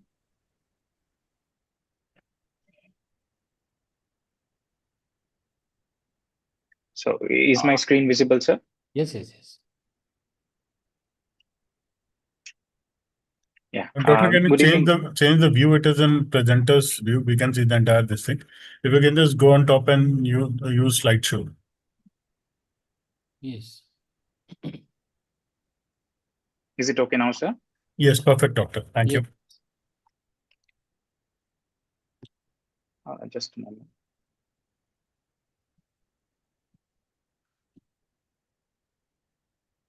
Is it visible, sir? Yes, yes, you can go ahead. Okay. So contrary, at the outset, I would like to thank AIOS ARC, Dr. Rajesh Joshi, sir, and Prashant Bavankule, sir, for giving me this opportunity. Well, I beg to differ from my fellow consultant that not all lenses that are dislocated require a surgical emergency. In most of the cases, the best decision is not to make any incision. So, yeah. So to be on the common stage, as my fellow colleague told, I'm not telling that we should not do surgery in any case of ectopia lentis, but rather there are certain obvious indications for surgery. We are looking at cases which are amenable to regular refraction, which have good best corrected visual acuity following spectacle correction. So the statistics say that 33% of these patients with ectopia lenses do suffer from high myopia. It might reach refractive error of as high as 24 to 30 diopters. However, only 17% have experienced profound vision loss less than 660. Surgical intervention is done in 40% of the patients, while 60% are still managed conservatively. So what do you mean by conservative management? Mainly the spectacle or the contact lens prescription. For majority of the patients, we do something called as phakic refraction. That is, we give high myopic glasses, and for remaining portion of the patients who tend to see with the aphakic zone in the pupil, we do aphakic refraction, and they tend to do with that as well. That is high hyperopic zone correction. If either phakic or aphakic correction is not possible, then we plan for lensectomy. So it's not just me, couple of cases of such sort. Here you can see in the first case that the pupillary area, even though there is a slight subluxation, a slight amount of aphakic zone, the patient is doing very well with spectacle correction and improving to SIG12. In the other case as well, the patient, even in spite of having subluxated crystalline lens, has a decent BCVA of 612 parts. Now, the literature says so as well. The editor of Journal of Pediatric Ophthalmology and Strabismology did say that only when phakic or aphakic correction is not possible should lensectomy be considered. And other articles do point out to the fact that children with ectopia lentis who have visual acuity better than 612 should be observed and not directly be taken for lensectomy. Well, the dilemma arises when the subluxation is quite large, which becomes an indication for surgical correction.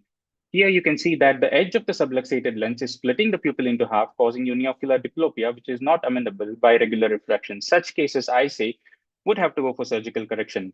While if you draw your attention to the second image, there is mild subluxation of the ectopia lentis, which was readily corrected by spectacles.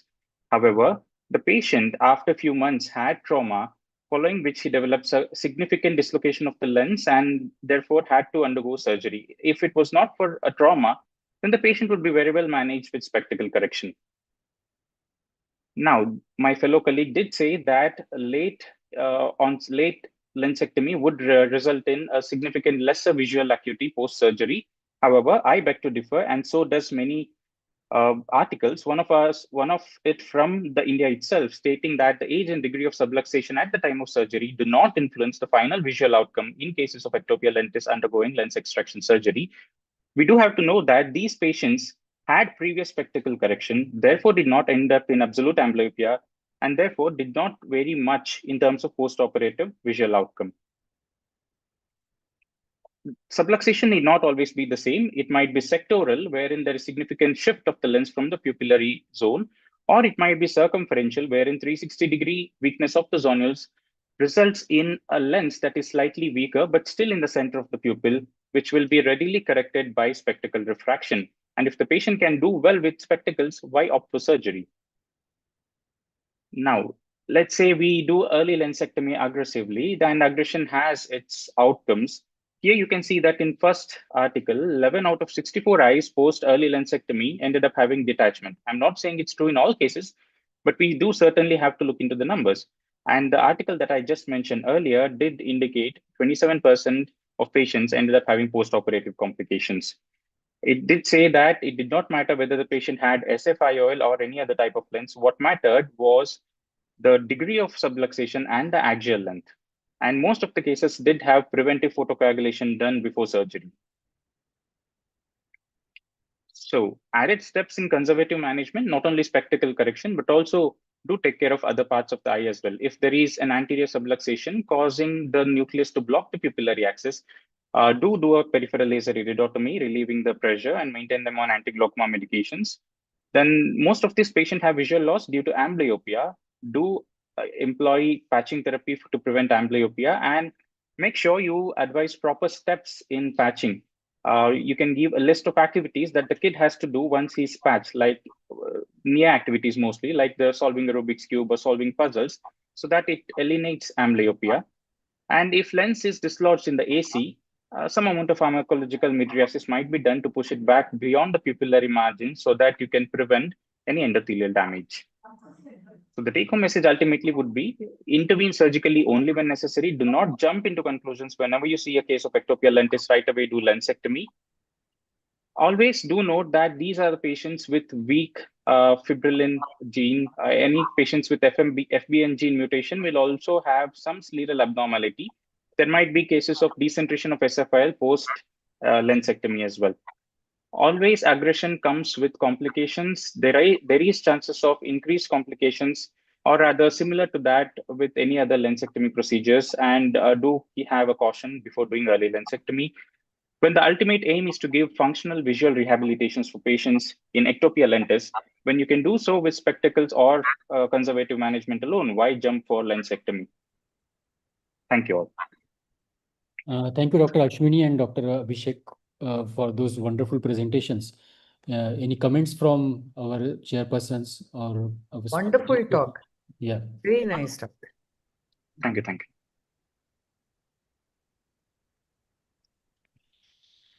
Being conservative makes sense in these cases.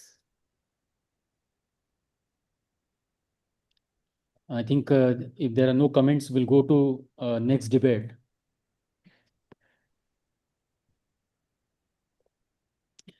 Next debate will be on SFIOL or iris claw. We have two speakers, Dr. Vaibhav Sethi, who works at Arunodaya Desert Eye Hospital as a vitreoretinal surgeon and uveitic specialist. He has graduated from Aravinda Hospital, Tamil Nadu, and has done long-term fellowship in vitreoretina from LV Prasad Eye Institute, Hyderabad. He is the Indian representative to prestigious European Vitreoretinal Society and the coordinator of EVRS Image Bank.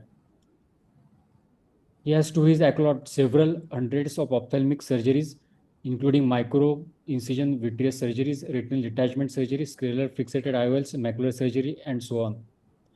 He has been invited as a faculty and instructor to various national and international meetings such as European Vitreoretinal Society, Bridge Retina Congress, American Academy of Ophthalmology, and whatnot. He has an honorary diploma from prestigious Fyodorov Microsurgical Eye Institute, Moscow, Russia. He has presented numerous papers at national and international conferences. He organizes Pan-Ophthalmologica Global Webinar every year on World Sight Day. And in 2025, it attracted over 5,000 participants from 44 countries. With this, I present to you Vaibhav Sethi. And the second speaker is Dr. Anand Gannur, He has his basic medical training from Balda Medical College, Vijaypur. He did his post-graduation from Sri Siddhartha Medical College, Tumkur. He completed his fellowship in posterior segment and worked as consultant in MM Joshi Eye Institute, Hubli. He completed his fellowship in vitreoretinal surgery from Rajiv Gandhi University of Health Sciences. He has worked in various national and international hospitals like St. John's Hospital, Bangalore, and Hospital, Saffordires. Yes, he is present vitreoretinal department at Anugrah Eye Hospital, Vijaypur, Kulburgi. So with this, we'll go to our last debate, and we will have last session that is arranged by Dr. Purnima.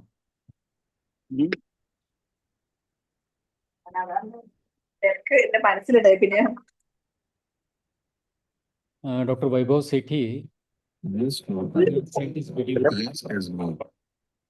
is a case of a dislocated IOL back complex with small pupil and high myopia.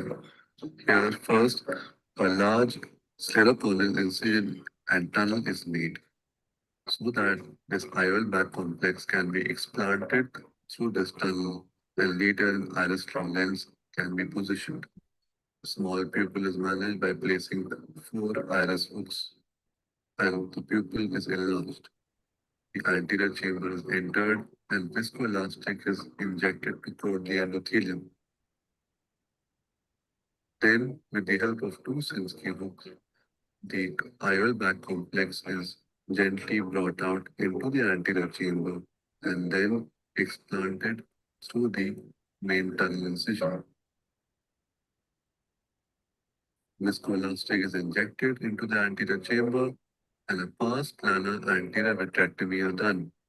Here, the aim of the vitrectomy is to clear the vitreous all around in the pupillary area and have no vitreous collapse so that the iris lens can be positioned properly. The vitrectomy is done under proper view and after doing it, the iris hooks and one by one. The anterior chamber is a maintainer is removed, pilocarpine injected and visco injected.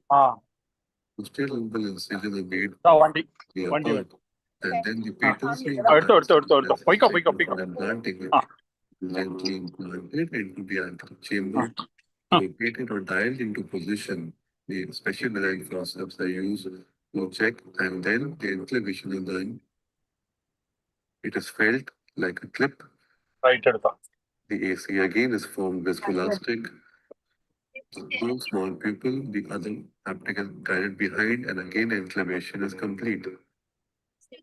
The eye is done in the periphery, and the case is finally closed. The second case is of a dislocated IOL wrinkle capsule after blunt trauma. There was also minimal vitreous hemorrhage. So a pars plana approach was taken. Here, side ports are made, visco is injected, and then the IOL I'm in a meeting. Carefully, it is dialed and located into the anterior chamber. The AC is entered after a causal cell tunnel is made, and with the help of 2 instruments, the IOL is removed. Then the wrinkle capsule is cut with the help of cutter, and the vitreous hemorrhage is cleared.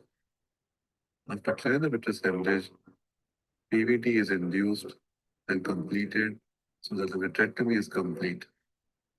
The periphery is examined because this patient had blunt trauma and there should not be any eye-related damage. The wrinkle capsule is then removed with the help of cutter. And again, 2 posterior lumbal incisions 1 degree apart are made, pilocarpine injected, visco injected into the anterior chamber, and the iris strip lens is positioned in the anterior chamber and aligned. Then the IOL is held with the forceps and then enclaved 1 by 1 in the mid-iris periphery, making sure you create a line. You can feel the inclination and see the dimple on the iris tissue. Again, the other side of the clip is also enclaved gradually. And comes to the end of the surgery. PI is done, PC is washed, and eye is formed. So the surgical pulse in such situations is to make a posterior limbal incision 1 degree apart. Check the patency of the claws before injecting the IOL. Form the anterior chamber with viscoelastic at each step. Hold the IOL at the level of the inclination points so that you know where the inclination points are. Gently turn the IOL to create a mound on the iris for good inclination. Make sure you feel the inclination and you see the inclination with like a dimple on the iris surface. Good view and gentle tissue manipulation is the key to success. Thank you. That was really wonderful presentation, wonderful tips, Dr. Vaibhav. We will have discussion once Dr. Anand presents his video. Yeah, Dr. Anand. Thank you, sir. Yeah. Shall I go ahead with my? Yes, yes, please share.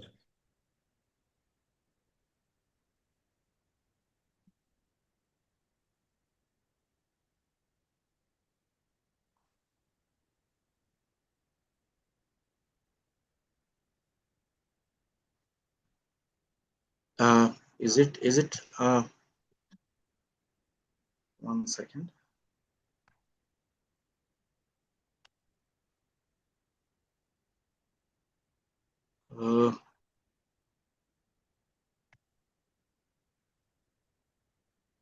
Have you opened your presentation, sir? Yes, sir, it's open. Just click on the share button. Okay. Yes. Yeah.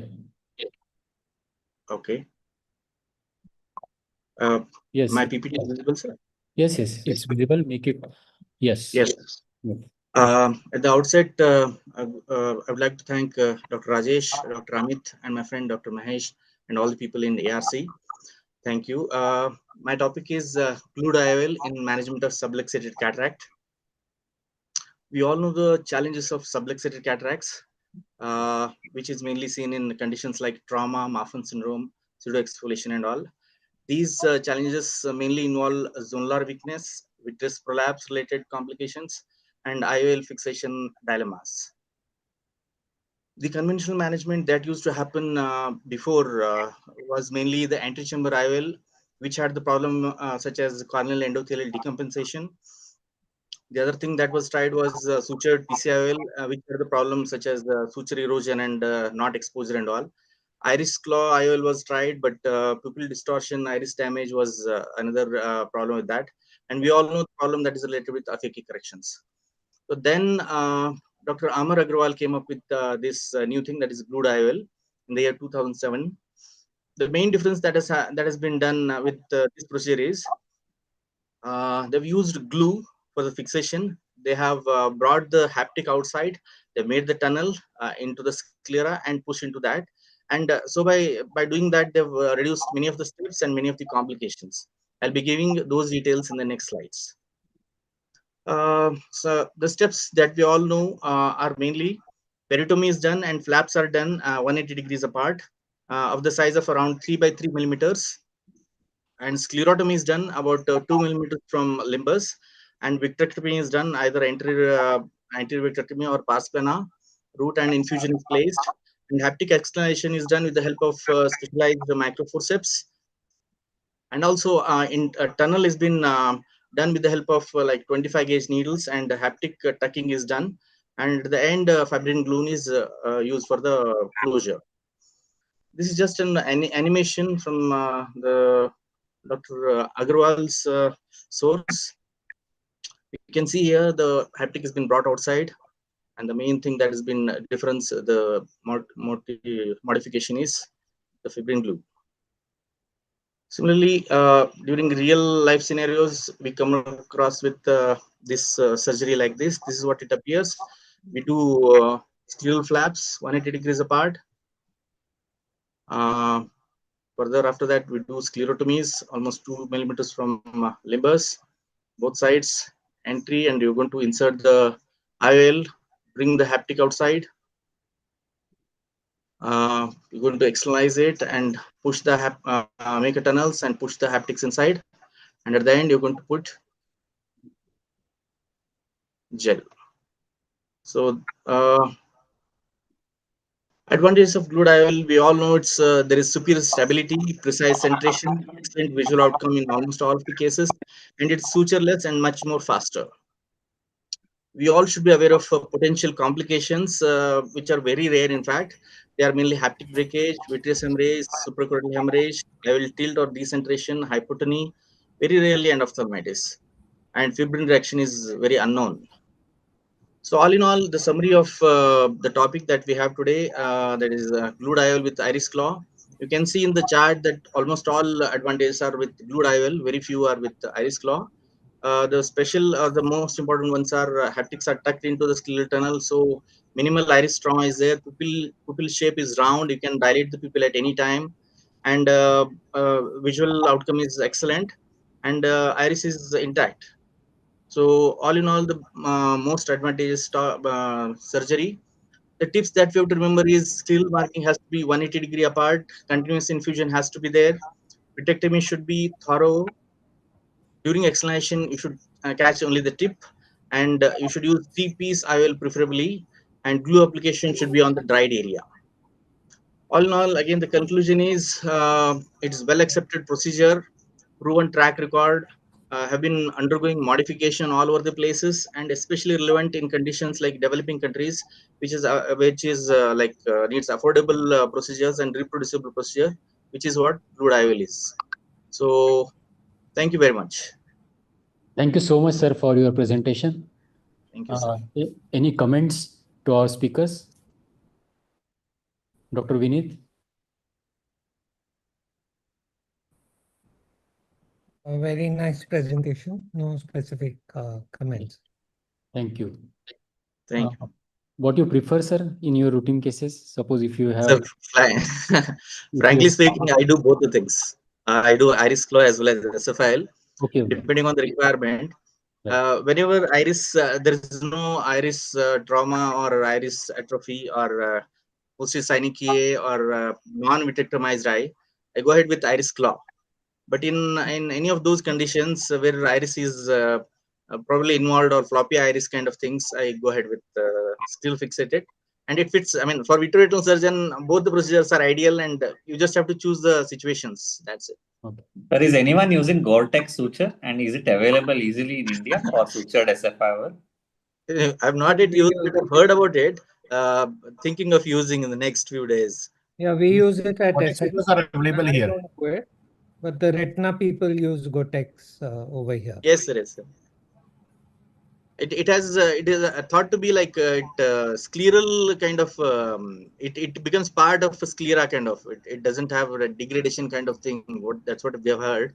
And the ideal the suture that used to be used before, like it has 10 years of duration. Almost after 10 to 15 years, it undergoes degradation and subluxation of SFIL that we've seen. So I think Gore-Tex is an ideal solution for that. Where is who's the dealer for this? Sorry, it's a very off-topic, but who is the dealer for Gore-Tex? I had trouble trying to find out where it is available from. I can send you the details. I think it's with Epsilon or something else. It's 70,000 rupees for 12 sutures. So it's very pretty. It's very costly.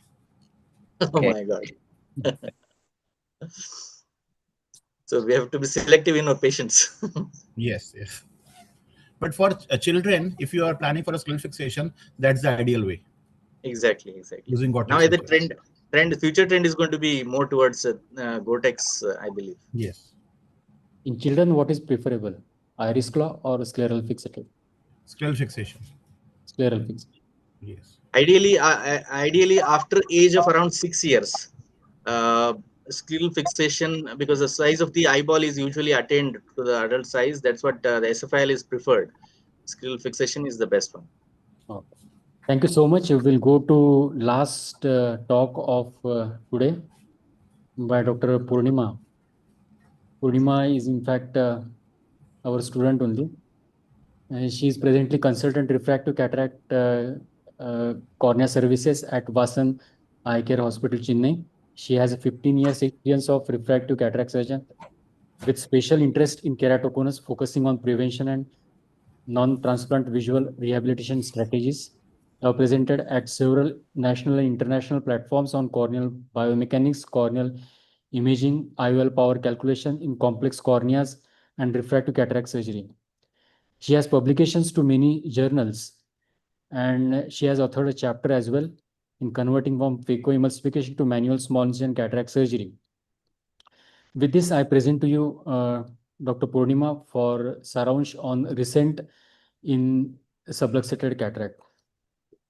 Good evening, sir. Thank you so much for that kind introduction. It's an honor to be presenting on this panel.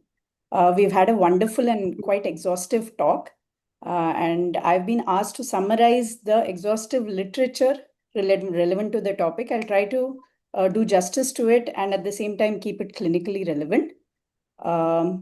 So for anybody starting out, these are 4 review papers that I would strongly recommend. They cover almost A to Z of everything that you need to know about management of subluxated crystalline lenses from the beginning to the end. Purnima, your So presentation is not visible, I suppose. Is Yeah, it not it's visible. visible? Yes, it's Okay. visible.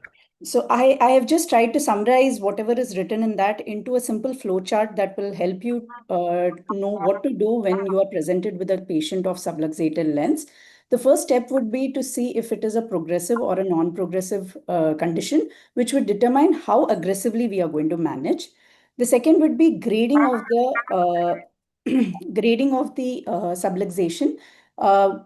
First is how much of the pupillary area is uncovered by the lens edge, and second would be the clock hours of zonular dehiscence. This helps us decide whether we can preserve the capsular bag or not, which would be the ideal situation. In a mild case, non-progressive, just an attentive routine surgery is sufficient. But if it's a progressive condition, a prophylactic CTR insertion would be preferred. In fact, in a young patient with progressive disease, considering the future risk of displacement, you can even be aggressive and treat them with scleral fixation itself. If it is a moderate subluxation with 3 to 9 clock hours, you go for a modified surgical technique with 1-point scleral fixation. And if it is more than 9 clock hours of subluxation, you'd go for 2-point scleral fixation. And this has been covered quite nicely by my previous speakers. In very severe subluxation, especially when there is worsening of the subluxation in supine position, it is better to go for a sparse planar or limbal lensectomy followed by a scleral or an iris fixated lens. ACIL is best avoided. But there are a lot of literature that is available, which has shown successful management of even these very complicated cases using the anterior approach by doing certain modifications, and I'll just go through them quickly. In very severe subluxation, almost 360 degrees, there is a high risk that the entire bag will collapse, as was mentioned by Dr. Sovira, once the nucleus is removed, and it is preferred that in such cases the CTR is inserted. But if the nucleus is really dense, it may be very difficult. And in such cases, it is easy. There has been a technique that has been advised or published by Dr. Angunwala and group, which is called as the phaco fishtail insertion of CTR by the fishtail technique. And that basically is you have to compress the CTR and insert it, holding it in a controlled manner. And it's quite a good technique to learn. If you have vitreous in AC, again, this was discussed. You just tamponade the prolapsed part and delay the vitrectomy until after the capsular excess is completed. And I'll tell you why that is important. Alternatively, you can opt for femtosecond laser-assisted cataract surgery. If the lens is tilted quite significantly and is not visible in the supine position, you can just gently indent it by using a Q-tip to bring it into view, and then use the anterior assisted levitation technique to bring it to anterior plane and proceed from there. So from this, we understand that the rate limiting step in getting an in the bag IOL fixation is getting a continuous capsular excess, and it's not easy. Again, this part has been covered.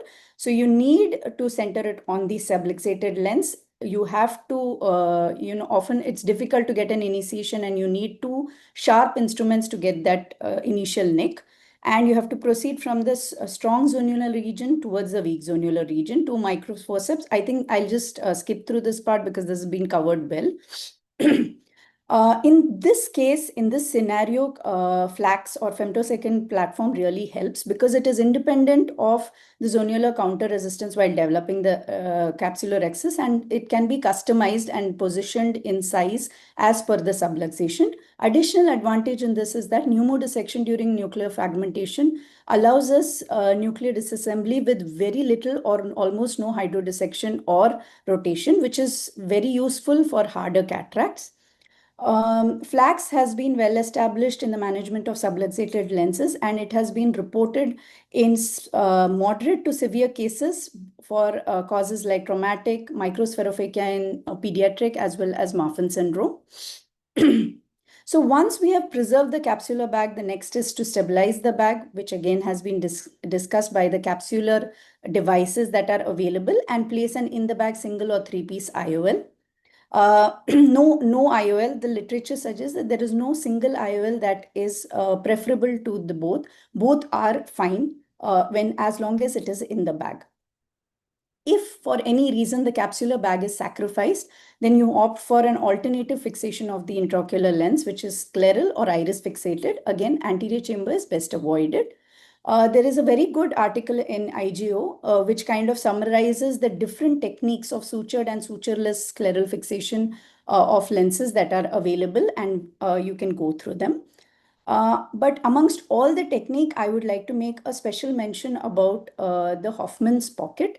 This is a very elegant technique, and it is elegant because it is very flexible and it has a lot of advantages. It can be used for fixation of an intraocular lens or capsular device, or even the subluxated IOL capsular bag complex. It can be used ab interno, externo. It allows for flexibility of suture fixation.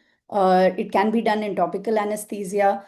It does not dissect the sclera, and a lot of advantages, and definitely it is a technique that one should attempt to learn. Another technique that has been quite in a discussion is the Amane's technique. This is a type of technique of sutureless scleral fixated lens fixation, where you have an angulated 27 to 30 gauge needle that passes transconjunctival transsclera in an angled manner, and you externalize the haptic through that needle. And when it is brought out, you cauterize the edge of the haptic and you tuck it into the scleral channel. So it's simple, it's minimally invasive. It gives a good IOL fixation and stability.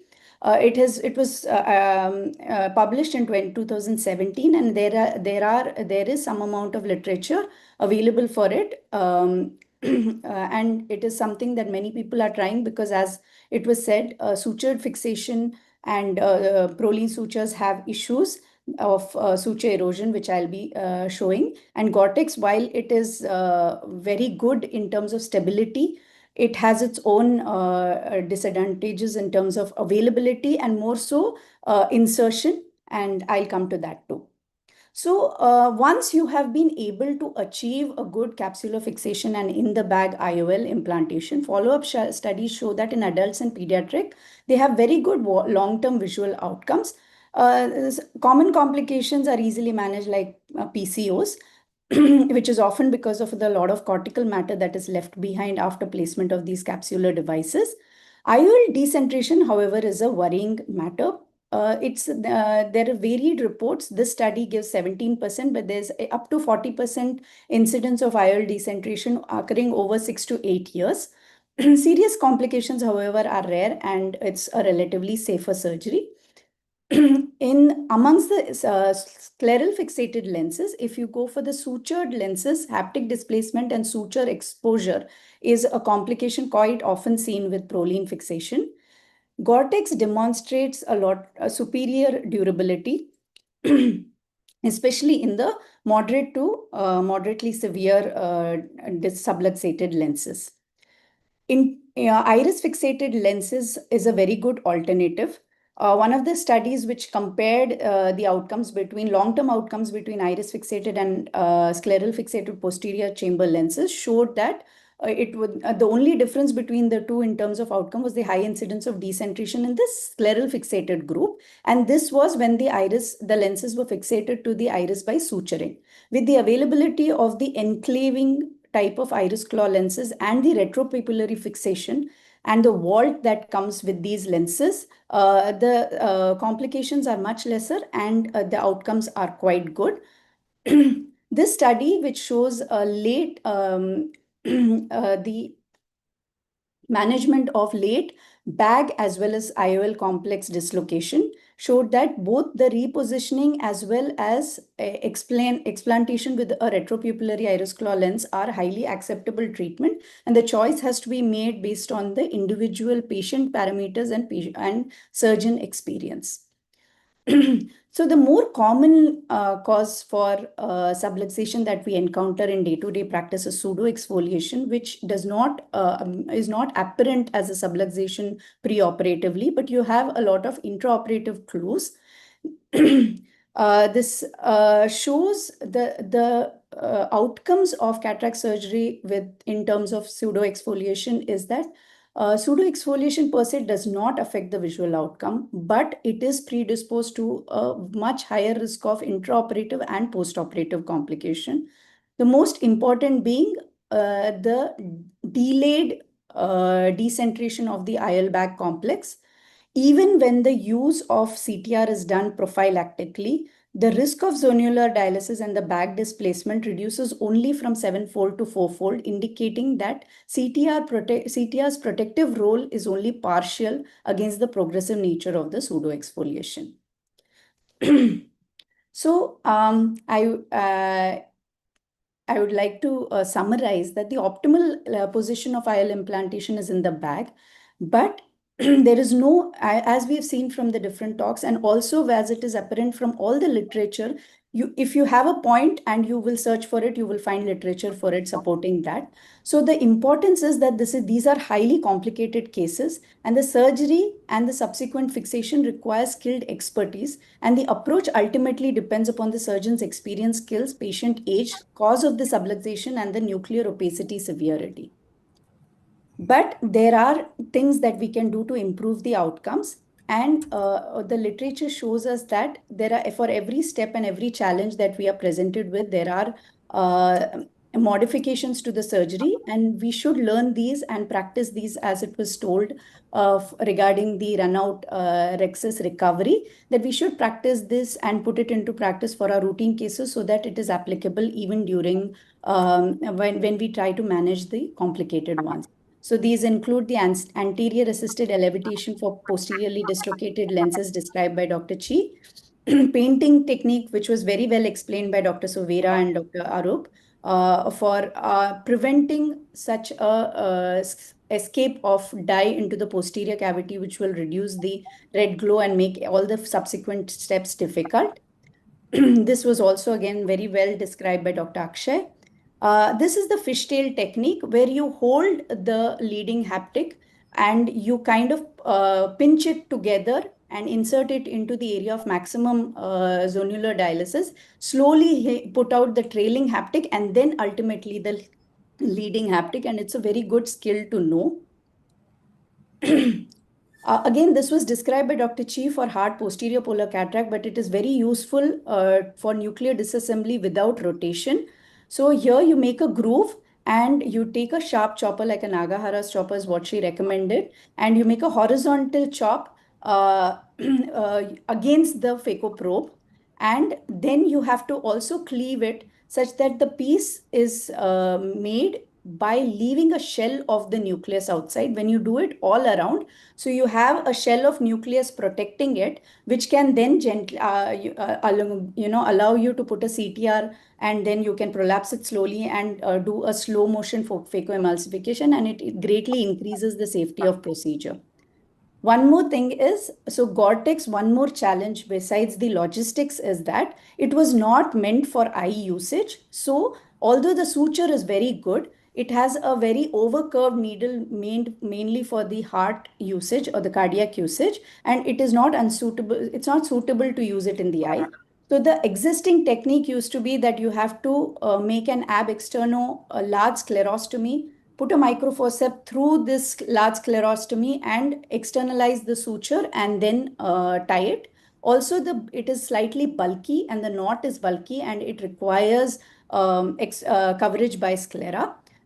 So this technique has been devised by Dr. Chi, and it's very beautiful in its simplicity, where you take a needle, you bend it, you thread a short segment of cut Gore-Tex into it, and then place a syringe over here so that it is fixed. And then you bring out this suture so that it is like a loop. And when you create the Hoffman's pocket over here, which you can see over here, go intrasclerally, and you will have this loop. And then you use this loop, bring it out on the other side, and you take the Gore-Tex that has been passed through this capsular device, just loop it into it, and this acts as a snare, and when you pull this out, it will come out. So you have two sutures that go in over here and fixate this part of the sclera for 1-point fixation, and if you have a 2-point fixation, you do it here. And then because of the advantage of the Hoffman's pocket, you just kind of pull this strands through this opening, and then you tie a knot and they will get automatically buried. And overall, it's a very elegant technique. So thank you for this opportunity. I have tried to make it clinically relevant because there was just a lot of literature that was available with every kind of opinion that is possible. And I hope I've brought some lucidity to the topic. Thank you. Yeah, thank you, Dr. Purnima, for the wonderful talk, and you brought out so many new things in the era of subluxation. If there are no questions, then we will go for the last thing, that is vote of thanks. I thank AIOS ARC for this opportunity. Special thanks to Dr. Prashant Bavankule, chairpersons of today's session, Dr. Mohan Rajan, Dr. Chitra Ramurthy, Dr. Namrata Sharma, and my co-moderator, Dr. Amit Porwal. A special thanks to expert panel, Dr. Rohit Om Prakash, Dr. Arup Chakravarti, Dr. Anil Shah, Dr. Suven Bhattacharya, Dr. Rajesh Shekhar, Dr. Raju Chaudhary. I also thank from the bottom of my heart to all the presenters, Dr. Vinit Ratra, Dr. Srini Edakulan, Dr. Anurag, Dr. Akshay, Dr. Deepak Meghur, and Dr. Suvira Jain. And also those who made the debates so interesting, Dr. Abhishek Chandra, Dr. Puneet Islor, Dr. Ashwini Parihar, Dr. Abhishek, Dr. Vaibhav Sethi, and Dr. Anand. And special thanks to our alumni, Dr. Purnima, for bringing out so many new things. Thank you so much for joining and making it so interesting and educative. Thank you, Dr. Rajesh. We look forward for such meetings in the later stage. Thank you so much. Thank you. Thank you, sir. Yeah, Thank you. Thank you very much. Thank Thank you. you, Dr. Thank you very Thank much. you, sir. Thank you. Congratulations. Thank you. For Thank you so great- much for bearing so long. It's almost more than 3 hours. Yes. Yeah. Packed with content. Very good it was. Thank you. Thank you. Thank you. Thank you. Good night. Thank you so much. Good night. Good night. Good night. Thank you, sir. Thank you. Thank you. Good night.